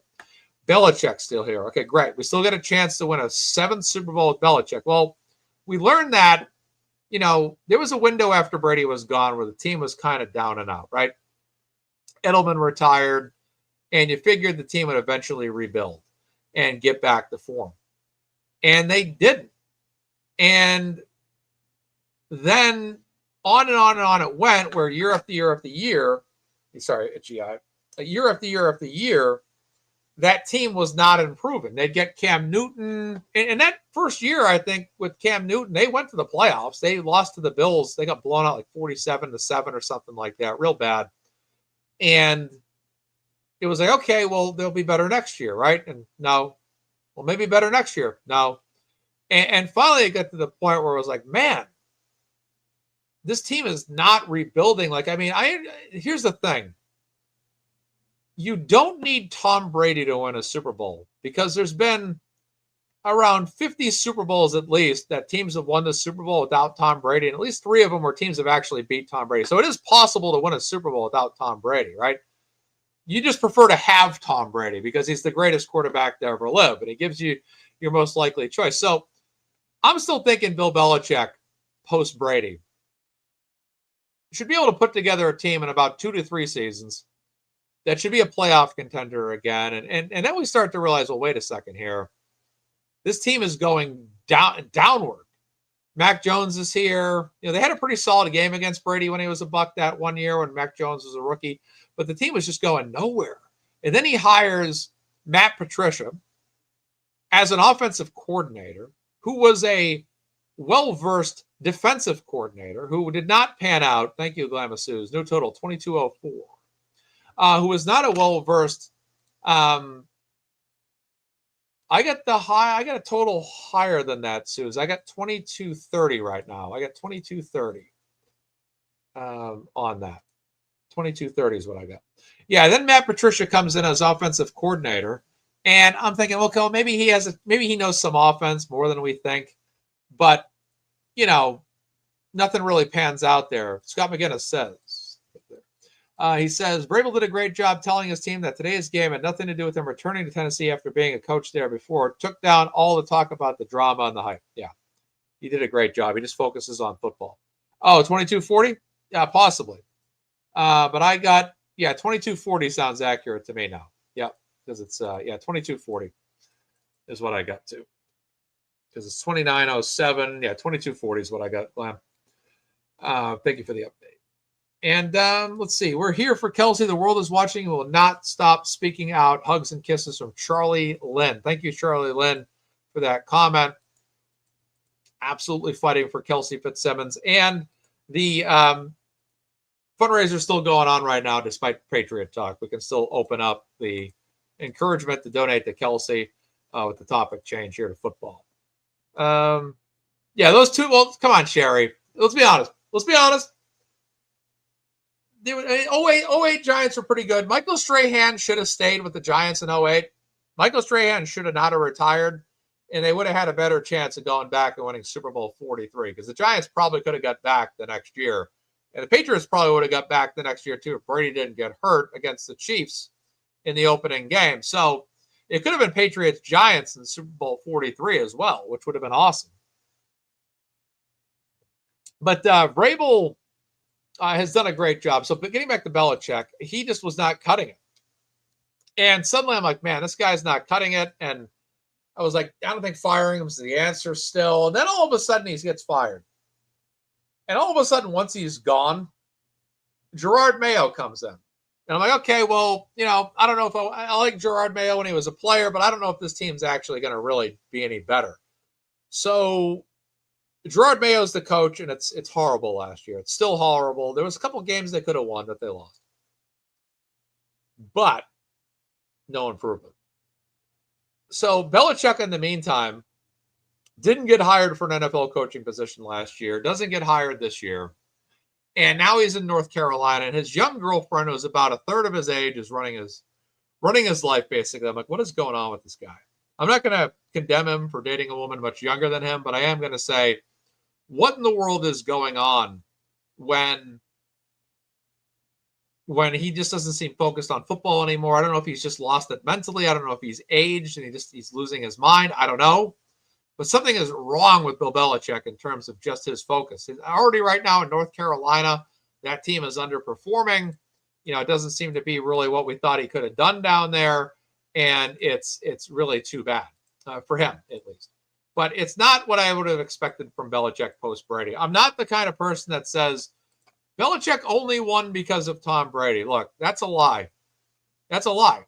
There's no doubt that Tom Brady's greatness certainly propelled the Patriots to those Super Bowls, but you can't take any credit away from Belichick and the coaching job he did. What you can take away from Bill Belichick, though, is Super Bowl 52 against the Eagles, and the fact that he benched Malcolm Butler, because apparently Malcolm Butler said mean things to his son, Steve Belichick, and basically told Steve Belichick that the only reason why you're coaching on this staff is because of who your dad is, which is actually a factual statement, quite honestly. But honestly, Steve Belichick and Malcolm Butler's conflict could have been squashed. It was not something that when you bench Malcolm Butler the way he did in Super Bowl 52, and I had a lot of friends for years battle me over this, okay? My friends would battle me for years over this. They're like, man, I cannot believe you're still supporting Belichick. I go, Belichick comes back and wins the Super Bowl one more time, I'll forgive him for Super Bowl 52, okay? So Belichick does. He comes back the next year, wins Super Bowl 53 against the Rams, 13-3 with Tom Brady, Gronk, and Edelman. They win it. They undo it. That Eagles Super Bowl was a good one, though, right, son? You're right. I mean, I'm not going to take anything away from the Eagles Super Bowl. I mean, sure, Malcolm Butler was benched. Sure, Dante Hightower was out for the season. Sure, Julian Edelman was out for the season. Sure, Brandon Cooks got taken out right in the middle of the Super Bowl. But yes, I'm not going to take anything away from the Eagles winning the Super Bowl at all, despite four major players that contributed to the Patriots. Maybe not Brandon Cooks. Three major players contributing to the Patriots' two previous Super Bowls didn't even play in that game. But the Eagles, I mean, They fought, they won the game as it was played. Doug Peterson had a great game plan. Nick Foles had great execution. The Eagles defense came up with the strip late in the game. They got it done, but I still think the Patriots lost a lot. Well, the Patriots won a Super Bowl with the backup quarterback too against the Rams in 2001. His name was Tom Brady. It was Drew Bledsoe's backup. He also disrupted a dynasty too. So there's that. But the Eagles have done a great job as a franchise. Their Super Bowl this past year was absolutely a fantastic victory. They honestly could have won the other one against the Chiefs too. And really could have 3 Super Bowls right now, no question about it. But the Patriots, let's be honest, if Malcolm Butler had played in that game, there's no telling if the Patriots could have stopped the Eagles on one of those 3rd downs, on one of those 4th downs, and it could have changed the outcome of the game. But when you bench a player like that, it impacts the outcome of the game. It impacts the game plan. It punishes the team. It doesn't punish the player. It punishes the team. It punishes the coaching staff. It punishes everybody who works for the organization. And it punishes the fans who in modern times may face rights on in the chat who will remind said Patriots fan, guess what? Fly, Eagles, fly, because the Eagles beat the Patriots in Super Bowl 52 with the Philly special. Of course, a great, great play. So because of Bill Belichick, rights on, potentially has bragging rights on me, but potentially if Malcolm Butler played, maybe, maybe not. So we'll see. But hey, congrats to the Eagles on their 2 Super Bowls. Franchise has done a great job out there. Yeah, the franchise has done a great job out there in Philadelphia. The ownership's very good in Philadelphia. They put together a very nice team. I'm shocked that Kelsey retired, quite honestly, because they would have had a chance maybe at getting back. Yeah. But no, Jason Kelsey could have won the Super Bowl last year, but Belichick took away our best chance of winning a Super Bowl against the Eagles. And the Eagles, they converted a lot of 3rd downs, a lot of 4th downs in that game. And if Malcolm Butler was out there, who knows if we would have stopped them, at least one of those things. But I was disappointed in Belichick because of that. That hurt. And for me as a Patriots fan, I've been a Patriots fan my whole life. Since 93, I've probably watched just about every game. I might have missed 1 or 2 here and there, but I've watched just about every Patriots game since 93.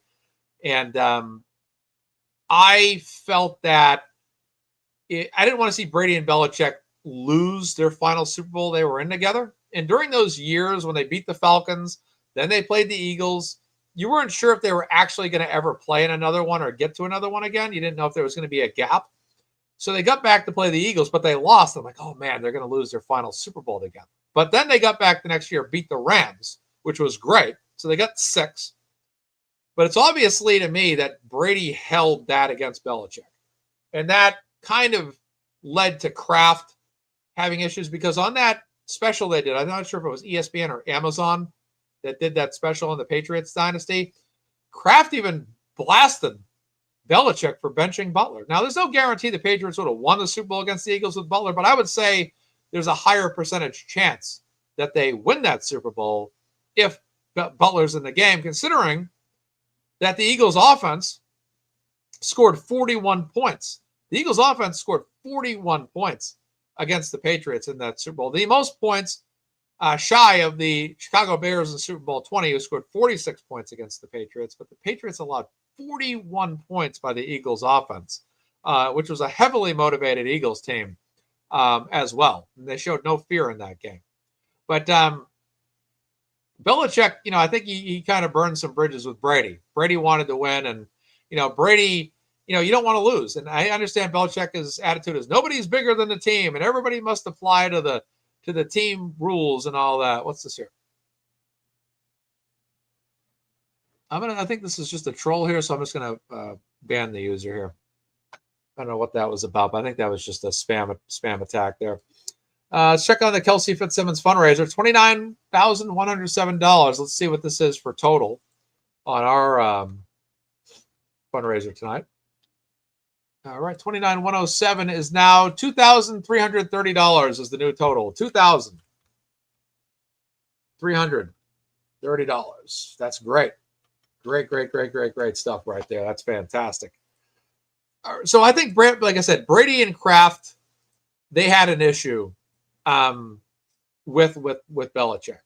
And Scott says he's been a Patriots fan since the late 60s, mainly because my dad was a Patriots fan. Otherwise, all locals around here were Giants fans. Patriots were a new team as of 1960. So get some more trolls coming through here. They're not trolls. I think they're just advertisers, spam advertisements. My grandfather was a Giants fan up until the 70s. So my dad grew up, but then he became a Patriots fan because my grandfather's brother became the Patriots fan in the family. Then everybody became a Patriots fan soon after. So my family's really, like everybody, Giants roots. But boy, these guys are trolling the hell out of us with this. The asylum is live here. This is crazy. I could keep banning these guys here. Let's see here. I don't know what the heck the asylum is, but yeah, spam bombings are coming in here. Another one here coming in. Yeah, spam attacks. So the Patriots organization, when they moved on from Belichick, we didn't know how long it was going to take this team to turn around. And Gerard Mayo, he did what he could, but he didn't seem to be the right guy. But bringing in Mike Vrabel now, he's a very talented coach. But also you have a quarterback now, Drake May, who is very talented as well. He has all the intangibles of a quarterback that can get the job done. Great pocket quarterback, can pass at 3 levels, short, close, medium, and down the field, deep threat balls. But then you also have guys like Booty, Diggs. You got Demario Douglas. You also got the running back crew right now, too. Stevenson being one of them. Unfortunately, Antonio Gibson's out for the season. But you also got Travion Henderson, a great rookie from Alabama or Oklahoma, out there as well on the team. So they're good. They got a lot of talent. They got Will Campbell as well, the offensive left tackle, who's done a great job protecting the quarterback this year. That's been very huge. Protection was pretty good. They gave up a few sacks or whatever recently, but that's okay. A few sacks generally by your offensive line is going to happen. And thank you guys for this continued donations here as I talk football. $2,370 is our new total. $2,370 for Kelsey Fitzsimmons. But you got, yeah. So I auditioned for 98.5.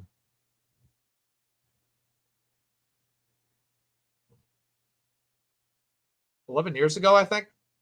Somewhere off of 495 south of Foxborough. I went down to some restaurant they had, and they had an open audition for 98.5, the Sports Hub. I think it was 2014.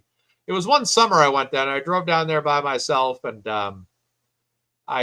you basically what you did was they had all these people, all these hopefuls were down there. So a lot of us were disappointed with the audition because it was horrible. So what they did is they put this microphone up in the restaurant. It's like this restaurant bar, no different than like Applebee's or Texas Roadhouse. And so they have this microphone set up, and they give you like this script. So you stand up there with this script, and you do like those, you know how before they go to break, they'll have like everybody talk, like Zolak or Felger and Maz, they'll talk.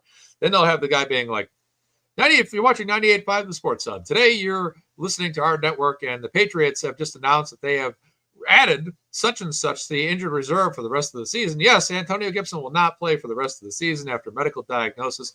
The Boston Bruins started their preseason campaign recently and will play the Philadelphia Flyers in Philadelphia Thursday night at 7 o'clock. So you basically do something like that, right? The Boston Celtics are playing tonight against the Charlotte Hornets in the TD Garden. Tickets are still available on StubHub and Ticketmaster.com. So you basically do something like that, right? So that's what you do. So you get up there and read it. So the problem with me that I had with that was it's a nice way of gauging your voice. So everybody goes up to the mic one by one. So there's like 100, 150 people there. You got some guys dressed up in suits like they're on a job interview. You get a couple of randoms that are there just to kind of goof off the whole time, which was funny. Actually, one of the guys that was there, I ran into this guy outside of the courthouse. He was there to support Karen Reed, and he was messing around, and people were like, what's this guy doing? It was the same guy. I ran into that guy a couple times. But yeah, you get up there one by one, people go up there, and you can really can't tell the difference from one guy to another, right? So it's just like, 98.5 The Sports Hub, sponsored by Jimmy John's Sub Restaurant. For an Italian sub, go to Jimmy John's. Boston Red Sox have lost to the New York Yankees, but plan on signing some superstar talent in the offseason. You basically do that, right? So everybody's doing that one by one, getting up at the mic. And finally I just read the thing. I read the script. It's like this 2-paragraph script. And I'm like, I don't want to do, like, this is not what I had in mind. Okay. Nobody going into this knows what we're doing. They tell us when we get there, like, okay, so what you guys are going to do is you're handing out these pieces of paper. I think it was one piece of paper that was laminated. And they're telling everybody one by one. Okay, get up there and go on the mic and read this pre-scripted thing. I'm like, so they're just going to listen to our voices? Now, most people like my voice. They call me voice daddy or whatever they call me, right? That's cool. But I don't really want to sell my voice, because I'm not trying to sell my voice. I'm trying to sell you my perspective. I'm trying to get a show on your network, 98.5 today, where I'm going to tell you my perspective on sports. And I want to showcase my knowledge of sports, because you want somebody on your network, right, that has knowledge and has an opinion and can get up there and do something, right? So that's what I wanted to do. I mean, everybody has a voice. What's going to happen? Some guy's going to go up there that has half the knowledge I do, or maybe half the knowledge that somebody else does that has more knowledge than me does. And they're going to get up there and they're going to be like, oh my goodness, wow, he has the perfect voice. Oh my goodness, he has the perfect voice, right? Well, if you're hiring people on your network, right, that are going to be talking about sports all day, you don't necessarily need to have a great voice. You do need to have knowledge. You do need to have an opinion that is pretty strong, right? So to me, those are the biggest selling points for that job.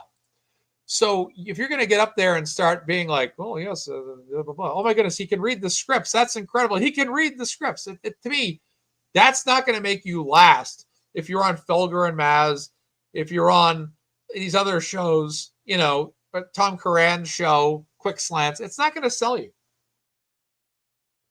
It's not going to sell you. Your voice is not enough.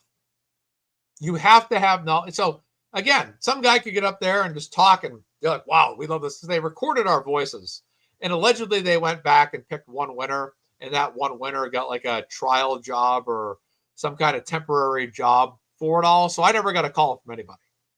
I don't even know if they were just promoting their network that night. I don't even know. I don't know if anybody ever got a call. But they told us that allegedly the year before, the person that they picked happened to be from that very restaurant of all the locations in Massachusetts they were going to. Believe that or take that for what it is. So I get up, read mine, never get a call, never hear from them again. I end up leaving in disgust because I feel like I've wasted all my time. Because I would have preferred like maybe at least 3 minutes to sit down, just talk about my knowledge of sports, talk about my opinion. At that point, MazzaMedia had already started as a WordPress page. And I had not done any sports shows online yet. And then eventually, 5 years later, I decided to start to do that.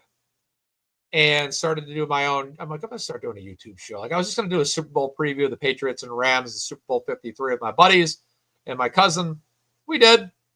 Then I was like, okay, one show done. Then everybody messaged me the next week. Like, hey, we need to do a recap show of the Super Bowl since the Patriots won. Okay, fine, sure. So we do that. They get back to me again. Let's do another show. And, okay, fine. We ended up doing weekly shows for like the next 4 years, which was really cool. And then we kind of went in our separate ways. I got into Karen Reed, and then I shut down my show for a while until Microdot said, start doing your show again, man. You're good. I said, all right, fine. I will. So I started MazzaMedia back up, started talking about Karen Reed. Now we're talking about Kelsey Fitzsimmons, helping people out now. So I went from doing sports stuff to true crime stuff and fundraising stuff. So that's kind of how my path came to be. So it's interesting. I didn't expect this turn, but, that's what it came to be. These are things I believe in. Karen Reed and Kelsey Fitzsimmons. And let me get the notification back up here. But Brock Purdy's hurt, I think. So Mac Jones is doing pretty well in San Francisco right now. That's interesting. He's finding his form out there in San Francisco. It might be, sometimes too, players don't fit in certain systems and certain styles. And Sunday Night Football tonight's in San Francisco. Mac Jones and the 49ers taking on the Atlanta Falcons. Sometimes players find themselves in other systems. They don't work right for certain teams, certain coaches. And Larry Bird didn't really like Indiana so much, and he went to Indiana State and did very good. And then went to Boston. Danny Ainge didn't play very well for Bill Fitch.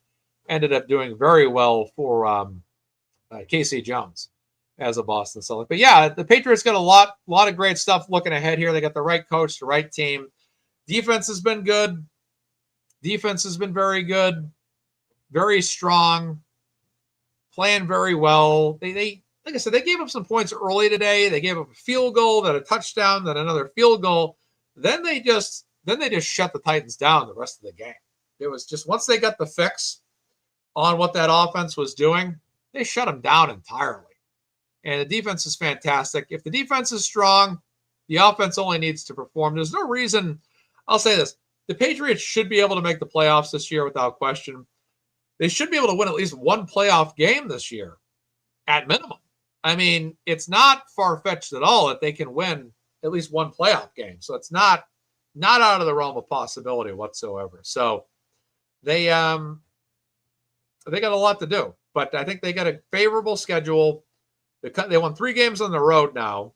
They beat Buffalo. They beat come on. I'm already drawing a blank about last week already. They won last week. I already forgot about last week's game. My goodness, my brain going that blank already that quick. Too much in my head all the time. That's the problem. Let me see here. Who did they? I can't remember who they played last week. Saints. They beat the Saints last week. So they beat the Saints last week, Titans this week. So they beat Buffalo, New Orleans, and Tennessee. Double checking this. Yep, that's who they beat. The Bills, the Saints, and the Titans. They've won 4 straight. They beat the Panthers, the Bills, the Saints, and the Titans. Now, here's the thing. The Raiders game, they should have won that game in week 1. They had a chance there, so they could realistically just be a one-loss team at this point. Now, the Steelers game only lost by 1 touchdown, which is very good. So they lost 1 game. In my opinion, they've lost 2 games by a touchdown each time, which is very good. If you lose a game by about 7 points or less, that's not really that bad. A lot of times that just comes down to execution. They're playing the Browns, the Falcons next 2 weeks. Those games are both at home. Those are beatable teams. The Browns could be a very tough team to beat, though. The Buccaneers are going to be very tough in Tampa Bay. That's going to be a team that's very strong. I think they're 4-1 right now. Then you get the Jets, Bengals, Giants, Bills. This is a very winnable schedule. I think they can win. I think they could be a team with 2 to 3 losses. 2 or 3 losses more than what they have right now. So they could be roughly a 12-5 team at worst, I think. I think 12-5 is their worst. If all goes well, they should be 12-5 worst case scenario, in my opinion. But I think they can win 13 games for sure. 13-4 sounds about right. And Kelsey Fitzsimmons fundraiser right now is at $2,370 as we speak. They did a great job. Looking forward to the team. I'm nervous about the Celtics this year. I think this year is going to be a hit or miss season all year long for them. If somebody gets hurt, it's going to be a really rough year for the Celtics. Getting Tatum back would be huge this year if it's possible. If not, we'll see. Red Sox was tough to watch them. They got Bregman opted out, which is rough. I'm going to go watch the Mariners here in a little bit. I've been rooting for the Mariners a lot lately. They're doing really well. I'm going to root against the Dodgers in the World Series. I'm going to root for the Blue Jays and the Mariners one way or another. Let me see what the score is over there right now. In fact, let's see. Let's see what the score is. Oh, Veritek's coming back? The Jets are 0-7, huh? Let's see. Toronto's at bat, 0-0, 2 runners on first and second with no outs. Yeah, Miami, I'll tell you, Mike McDaniels is going to get fired from Miami. He's in a bad situation down there. He was a good coach for a while down there too, Mike McDaniel. But he's going to be out of there quick if he doesn't pick up the pace down there and get some victories for the Dolphins. They've had a rough go at it. You root for the Blue Jays? Vladdy's a good player. Vladimir Guerrero Sr. I liked a lot when he played for the California Angels. He had a Los Angeles Angels, California Angels. He had a great arm in right field. He could bomb a ball. He really could. And then he could hit.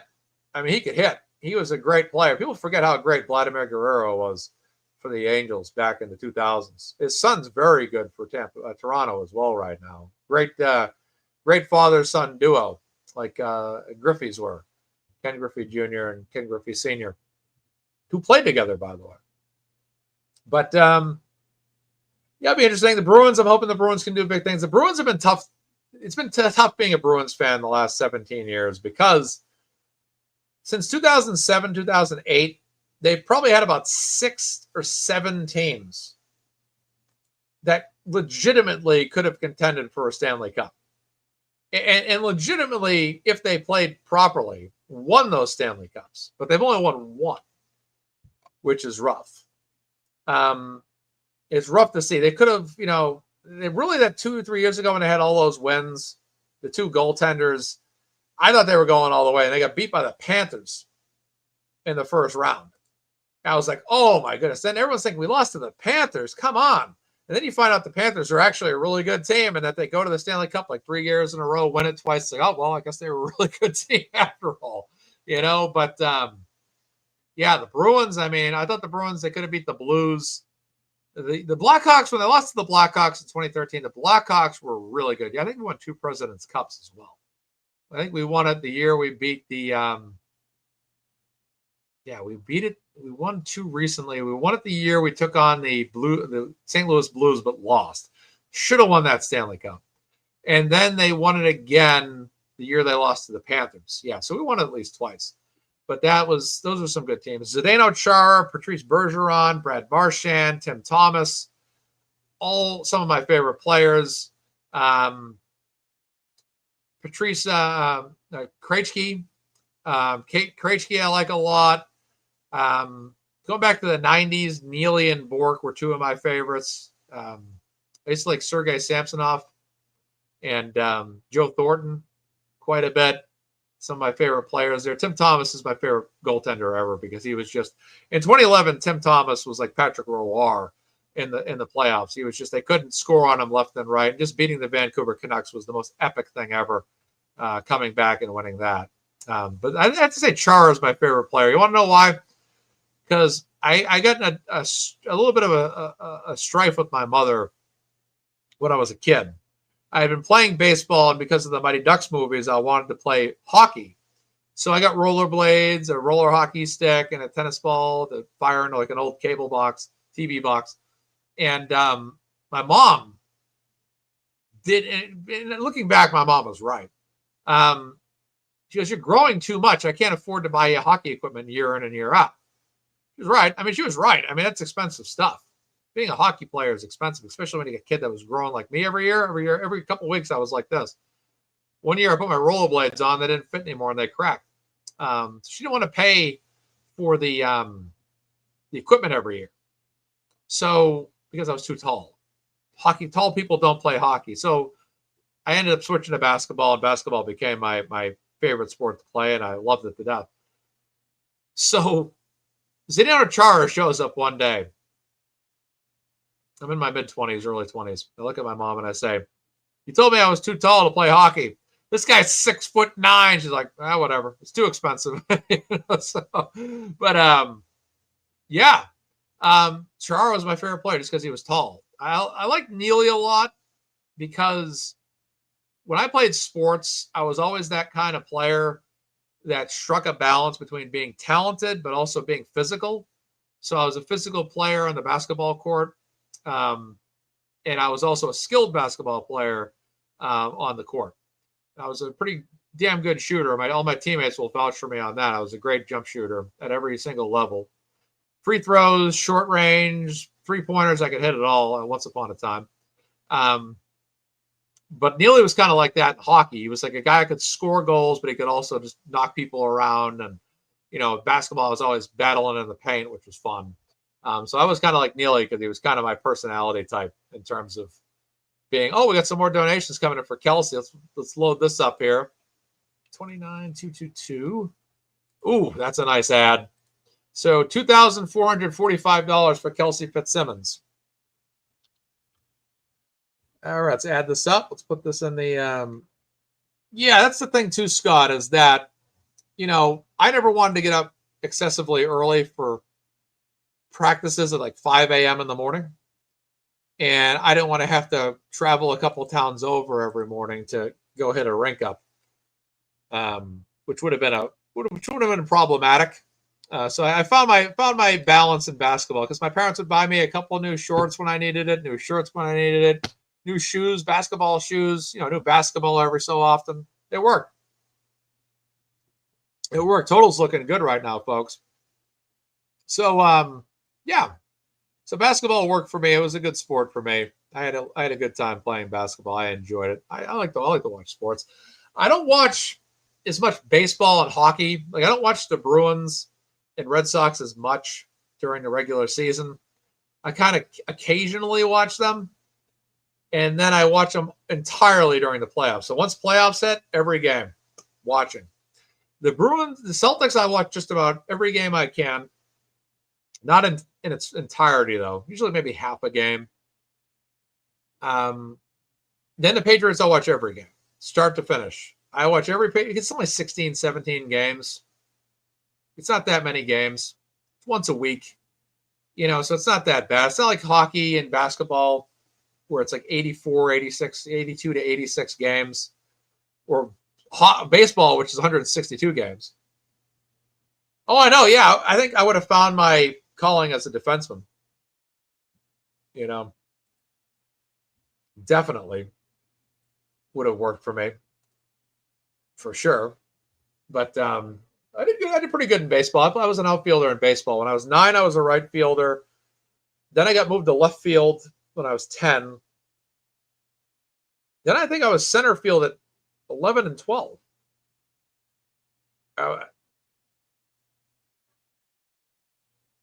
Yeah, I was center field at 11 and 12 years old. Yeah, both years. Yeah. So I started off in right field as a 9-year-old. I was getting started, so they stuffed me in right field. Then I improved. And when I was 10, they put me in left field. Then when I was 11 and 12, I was center field. Yeah, that's what happened.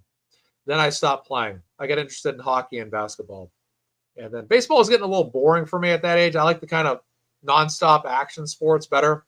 Where baseball was kind of like, you got to wait in center field, see if a ball is going to come your way. It may not. You got to wait to hit. You know, it was like just a lot of downtime. But I was very good at center field. Oh my goodness, I could cover the entire outfield pretty much. I could cover like center field plus half of right field and half of left field by the time I was 12.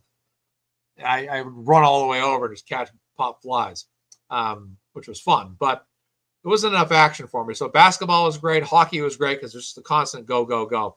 That was one of the reasons why I didn't want to play football, was because stop and go, stop and go, stop and go, stop and go. And the football coaches in my high school, nuclear at me for that. They were recruiting me.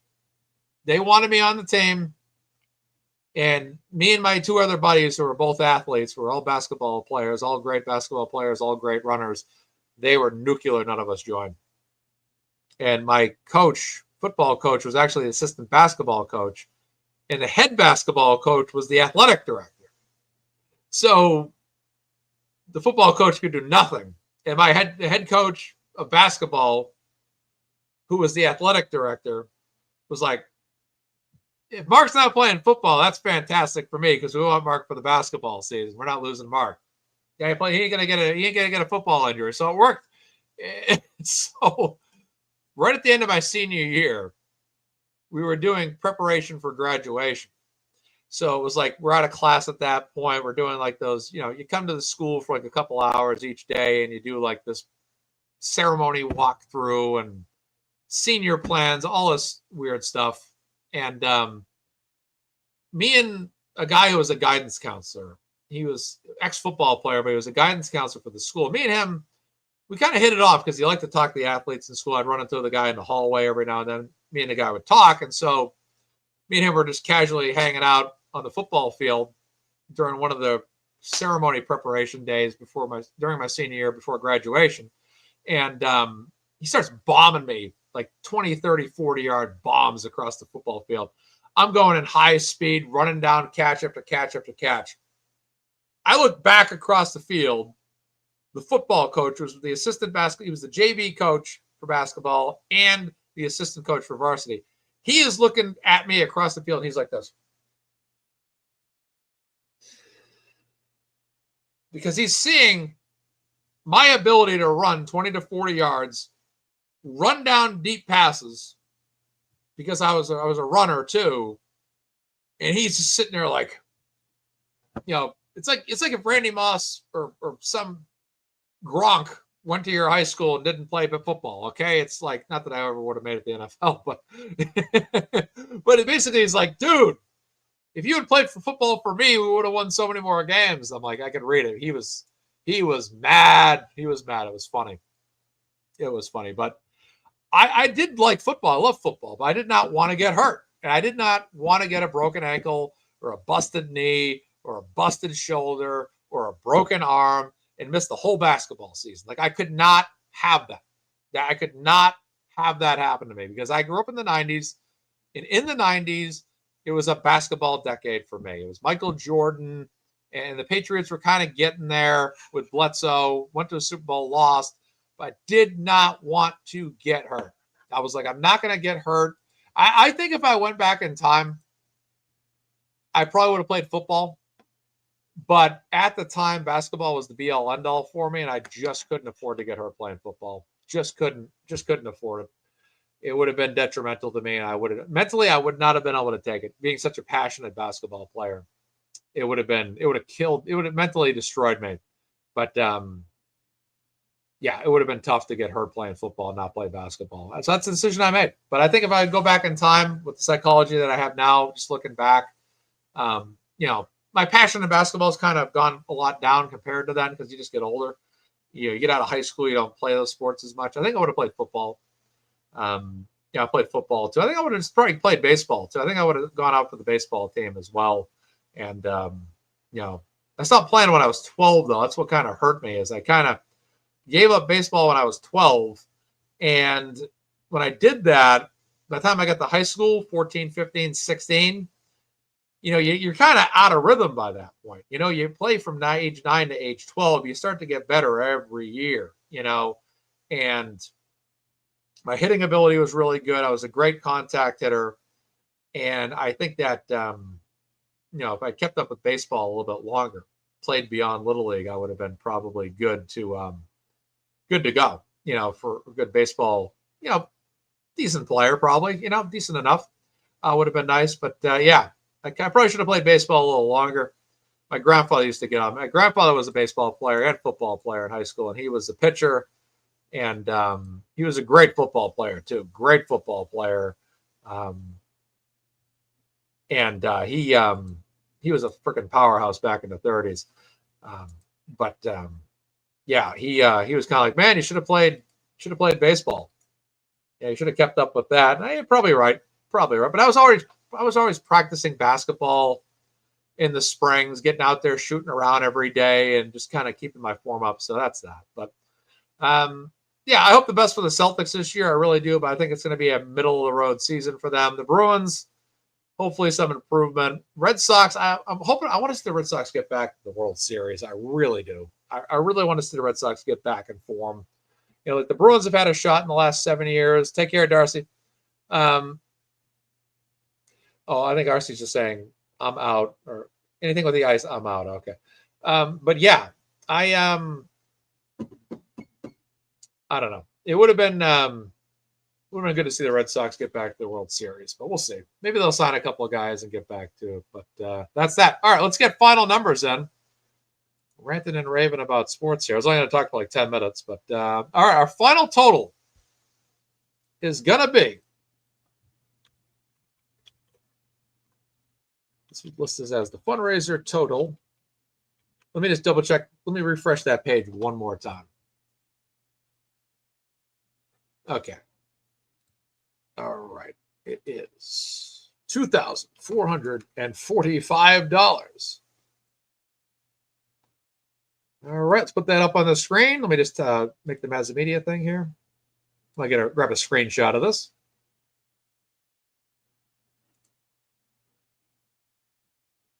Taking a minute to load.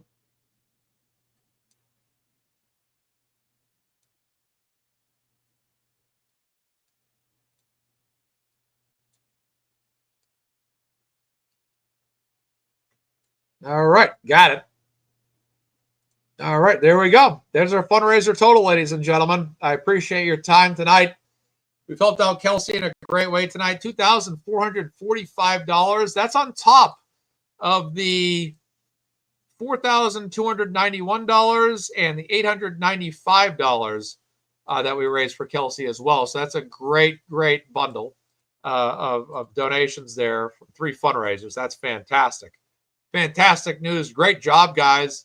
And thanks for sticking with me here for some sports talk and a little bit about myself as well that was shared tonight about my sports world. But that's great news. We got our job done. $2,000 was the goal tonight. I thought $2,000 was a reasonable goal, and we got that. Thank you, Scott. Thank you, Sherry D. Thank you to all the mods tonight. Glamma, Suze, Steph, Jenno was here tonight. Leah was here tonight. Scott, all the mods here tonight. Congratulations, Glam, on that. That's great. No, if you're serious, I hope you feel better. No, seriously. That's no joke. Yes, so that is great news for us tonight. Great total. And then thank you to the mods. Thank you to all the guests. Thank you to Mike from the Young Jerks, Nurse Kim, and Gallagher, Britt Happens, Lauren, and Bia, all for being here tonight. We've contributed very well to Kelsey's fundraiser. We'll continue to work for her as well. We'll do another fundraiser soon, too. I don't know about next weekend, though. I don't know what I'm doing next weekend. It might be a little busy, but we'll see what we can do. So, guys, great job. Thank you for being here. If you guys have not subscribed to my channel, please do. Sorry to hear that, Suze. I'll pray for you, too. I'm sorry to hear that. That's no joke, what you have there. So I pray for the healing. Please subscribe to the channel as well, ladies and gentlemen. And other than that, thank you all. And please have a great day. And Monday morning is coming soon, so get some rest, guys. Take care from MazzaMedia. I am Mark. I'm out of here. Almost 4 hours tonight. Wow. Vinny Politan. Wow. All right, take care, guys. Bye. Thank you, Kay. Appreciate it. Thank you, Glamouses. Take care now. Bye-bye then.